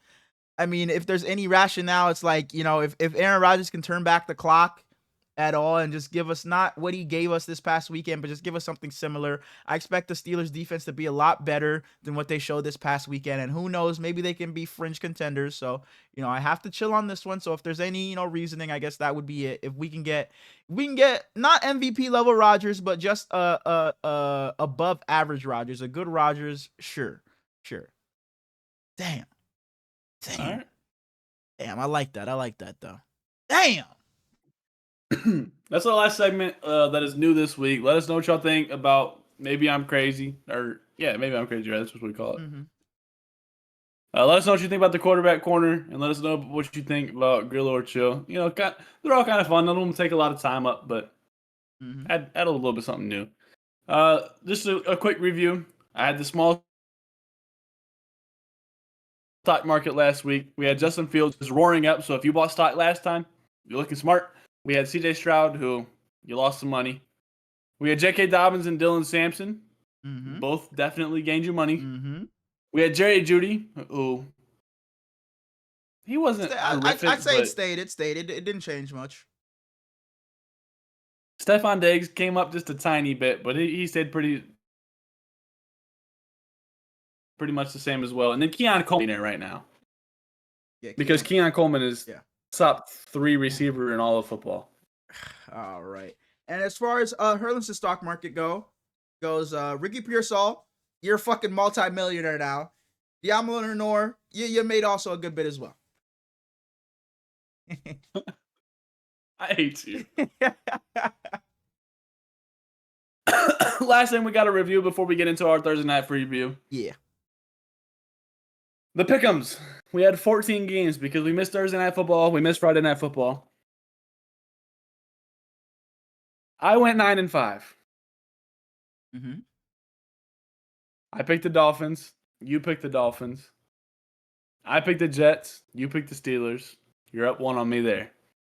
I picked the Panthers. You picked the Jags. You're up 2 on me there. We both picked the Cardinals. Your dumb ass picked the Giants, so you're back to up 1. I'll have to call the committee on that one. I have to call commission. We'll talk about that one. We might need an overruling on that one. Continue. We both picked the Buccaneers, the Bengals, the Raiders. You took the Niners. I took the Seahawks. You're back to up 2. That's what being petty gets you. I don't just pick against my favorite, my friend's favorite team. I don't just do that. We both took the Broncos, so you're still up 2. You took the Lions. I took the Packers. That's up 1. I took the Lions? You took the Lions. I did. I remember that. Oh, no. We both took the Texans. We both took the Ravens. I know it's going to happen, yeah. And now, can you say what you just said about the Niners? I don't. That's what happens I didn't. You pick against the Niners out of spite. I didn't pick against the Vikings out of spite. I did not. We both went 9-5 this week. Yeah. So shout out to your little weak ass. Hey, if I'm not, yeah, I'm definitely calling the fucking committee, bro. I'm getting that Giants pick overturned because when we did the picks, I picked the fucking Commanders. Changed it. But then I was like, upset of the week, Giants. But it's like, that's just saying if there's an upset, it's the Giants, you know? You want me to pull up the video? No. The committee will see it. The committee will see it. Don't worry about it. Don't worry about it. Bet. Got you. Thursday night preview? Yep. So this Thursday, we have a pretty damn good game. We have the Washington Commanders heading to Green Bay to play the Green Bay Packers. And the way the Packers look this weekend, I'm going to keep it short and sweet. I just don't know how I could pick against them. I'm sure I would love to see Terry McLaurin get a lot more involved. If Deebo Samuel can play like he did in week 1 while Terry McLaurin gets involved, this gives a pretty good chance for the Commanders to pull this one out. But I just don't think they have enough when it comes to beating the Packers.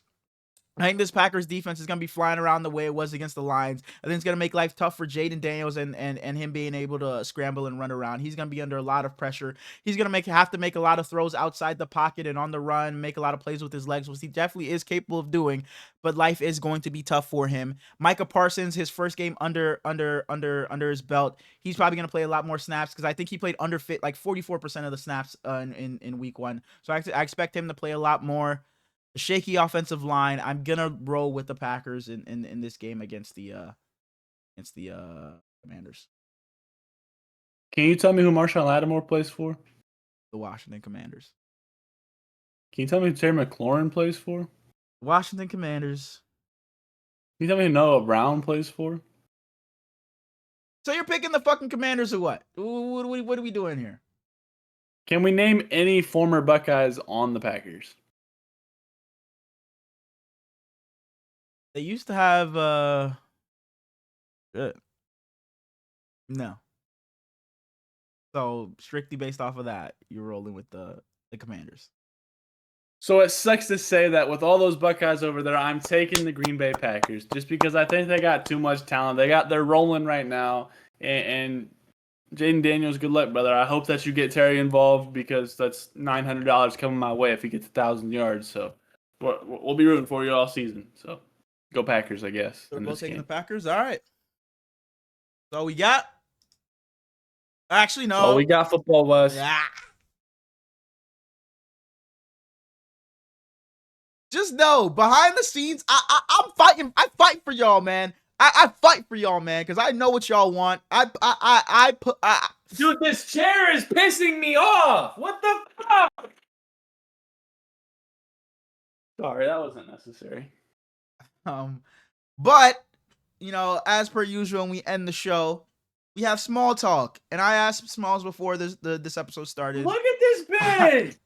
I asked him, "Yo, we got small talk today?" Nah, man, we got a lot of football to talk about. I was like, the people are gonna be upset about that. The people love their small talk, and I fought for you guys, and I got us some small talk this week. I don't know where dude went, but he needs to bring his ass.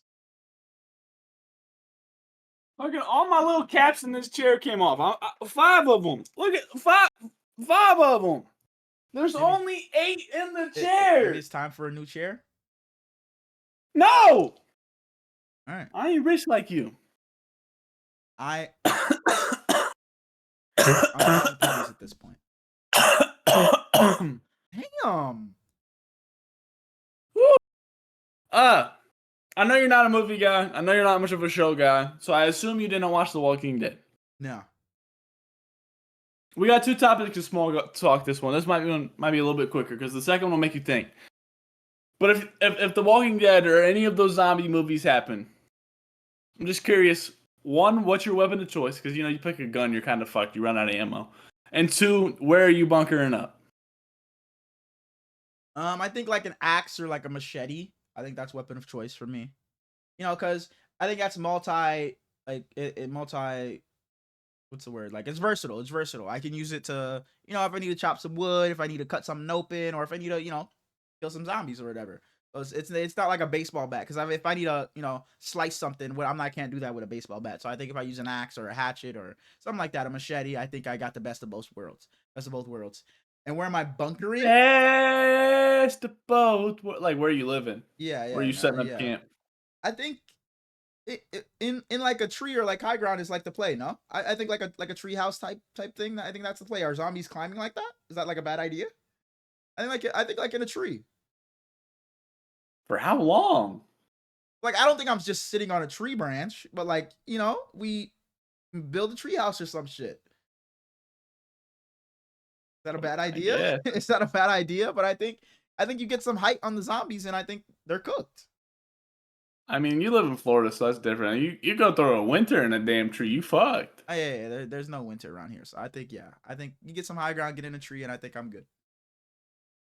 I don't think you're good. I think you're falling out of that tree and you dying. I'm not sitting on a fucking branch. You're falling on your axe. I'm sure I'll find some other people. We'll build a tree house and I'm good.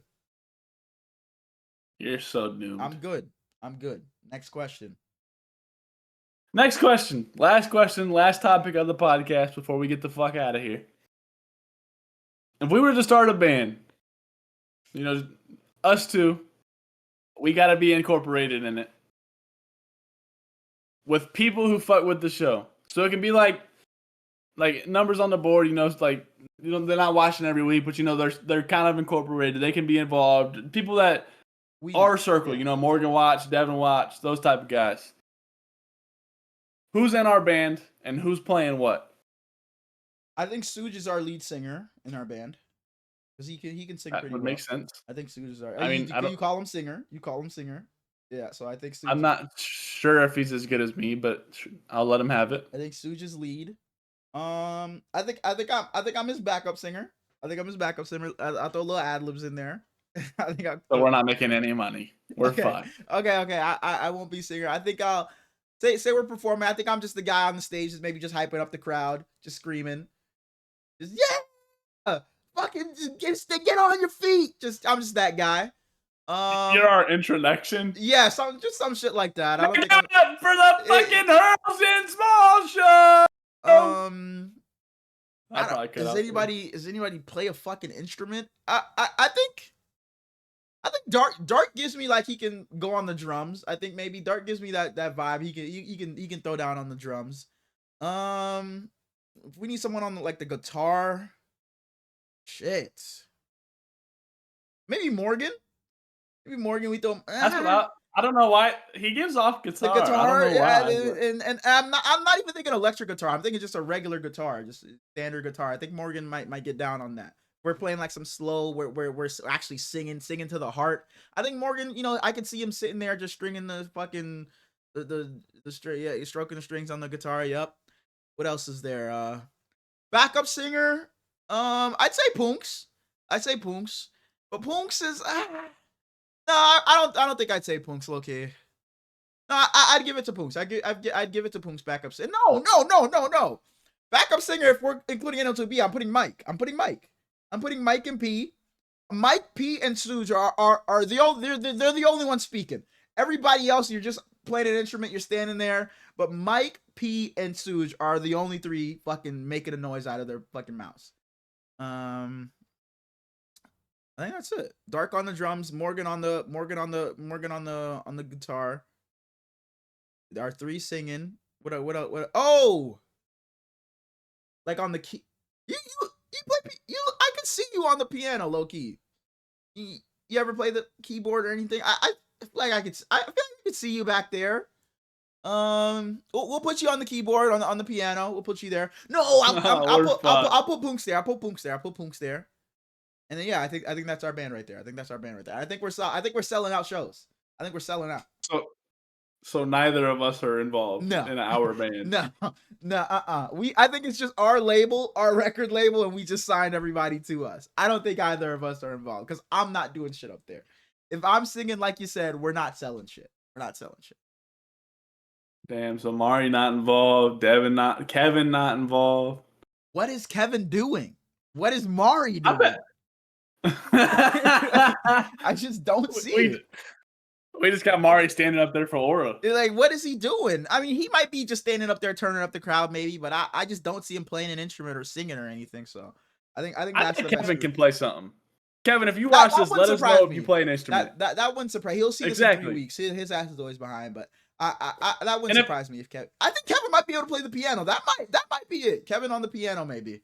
I think he might. Maybe. And Punk's getting benched. Punk's in the crowd now. Yeah. So Kevin on the piano. You're right. 6 of 8 now. Get a new chair. So Devin, if you're watching this, you're ass at 2K. I'm sorry, brother, but had to be said. What happened? Talk to me. Nothing happened. He's just bad. Oh, okay. I'm still a 73 overall, haven't touched 2K. And it's like, I just can't put, I can't, no, listen. I have fair reasoning. Listen. So look, I had a charge to my card for $332 when I went to New York for a hotel that I didn't stay at. So I got back home to like Florida, obviously. I call this hotel that I got charged for. I'm like, hey, you know, like, why do I have a charge for this hotel? Like, I literally didn't stay at this hotel. I can show you proof of me staying at another hotel in New York. So I'm not sure why I have a charge to this hotel. And they're like, yeah, you know, that sounds pretty weird. Let me look up your name. And they couldn't even find my name in there. Like, Pierre, I gave them Pierre, my last name. I gave them Herlin's. I gave them the dates. It's like, no, we just can't find anything. So I'm like, why did I get charged for this? So it's like, whatever. So I call the bank, obviously, if the hotel's not gonna be able to do shit for me. I call the bank. I'm like, hey, there's discharge on my card. I don't know what the fuck happened. So they shut off my cards, my bank account. Like, I can't purchase fucking VC if I wanted to. And I don't have like fucking, like, I tried to do Apple Pay with my Apple Cash and like the Xbox app, but I can't do that. I can't buy VC in the Xbox app. So I'm fucked. I tried to buy it in the fucking 2K app, you know, where you face scan in and shit. Couldn't do that either. So I'm stuck at this fucking 73 overall until until my new card comes in. Go buy a card. Xbox card. Oh yeah, I could just fucking go out in person, go buy. You know, I just don't even think about that anymore because everything's just digital now. You know, I haven't bought a fucking disc in forever. You're absolutely right. I could just go out and buy a VC card. So yeah, you're right. Yeah, that's the reason I'm only a 73. I haven't had a card. Yeah. I was supposed to be on the night, but no. Is there a tourney today? No, just my homies. Oh, okay. Hey, were you? You were in the tourney the other day. Did you win? Fuck that. I heard Momentum was fucking crying. What are we doing? Yeah, I heard he was fucking crying when they lost one of the games. You remember my fucking spiel to Mike about this is ruining 2K? Mike, look at me. You see what these fucking runs are doing? You got motherfuckers crying over this shit. Stop the runs. They're not good for 2K. I think you're misunderstanding crying. I think they meant like bitching. No. I was in Mike's stream, and there's a clip out there. Momentum was crying. Over a loss. You know who beat him? It was you? We should have won the tourney, and we were up 13 going into the fourth quarter, and Tiger lagged out. No, so it don't even count. That's a Mickey Mouse fucking ring for them. Very Mickey Mouse because Tiger was helping me guard ISO. I have 83 perimeter defense. And this game sucks, dick. Like I don't know how long I'll end up playing because you can just lean on everything. Like ISO just hit leaners that should have been contested, but it's not. There's nothing I could do about it. That's what I was gonna say, and this is just me fucking playing my career, so it's not that big of a sample size. But it's like, I swear, I'm just fucking shooting, and like the AI being in front of me just don't fucking matter. Like it feels like it's just not even affecting my shot. I don't know if that's how it is. Like the contests just don't fucking matter, but that's what it feels like to me, at least a little bit I've played. It feels like you're just able to fucking shoot even if there's a hand in your face. It really just doesn't affect your jump shot much. And ISO's my guy. I love him to death. I think he watches us, but he straight up played like a bitch all 3 games. It was infuriating. Wow. And I would like to say I don't mean that as an insult, but I do. Like he straight up played like a fucking bitch. Okay. All right. I hope to have my love guy. him to death, though. I hope to have my guy up and running. Hopefully I get this card any day now, and I get my money back any day now. But I hope to have my guy ready for the next tourney, so I can. Actually, before that, I would like to get a run in with the records. Before that, me, you, Morgan, Mari, Bugs, Prado. But I hear Prado's Hollywood now. Yeah, I would love to get a run in soon once I get my card. I'll let you guys know. Hell yeah. All right. We appreciate you guys watching and sticking with us for another great episode of the Hurls and Small Show. Week 1 is in the books. We'll see you guys on Friday for another episode. I promise you, it's Tuesdays and Fridays from here on out. I know I said this last episode, but I promise you, it is Tuesdays and Fridays. So we will see you guys Friday at noon. Be sure to go down and follow the TikTok, Twitter, Instagram, our socials, Twitch, all of that in the link in the description. So we appreciate you guys watching. We'll see you on Friday. Enjoy Thursday Night Football. Peace. Love y'all.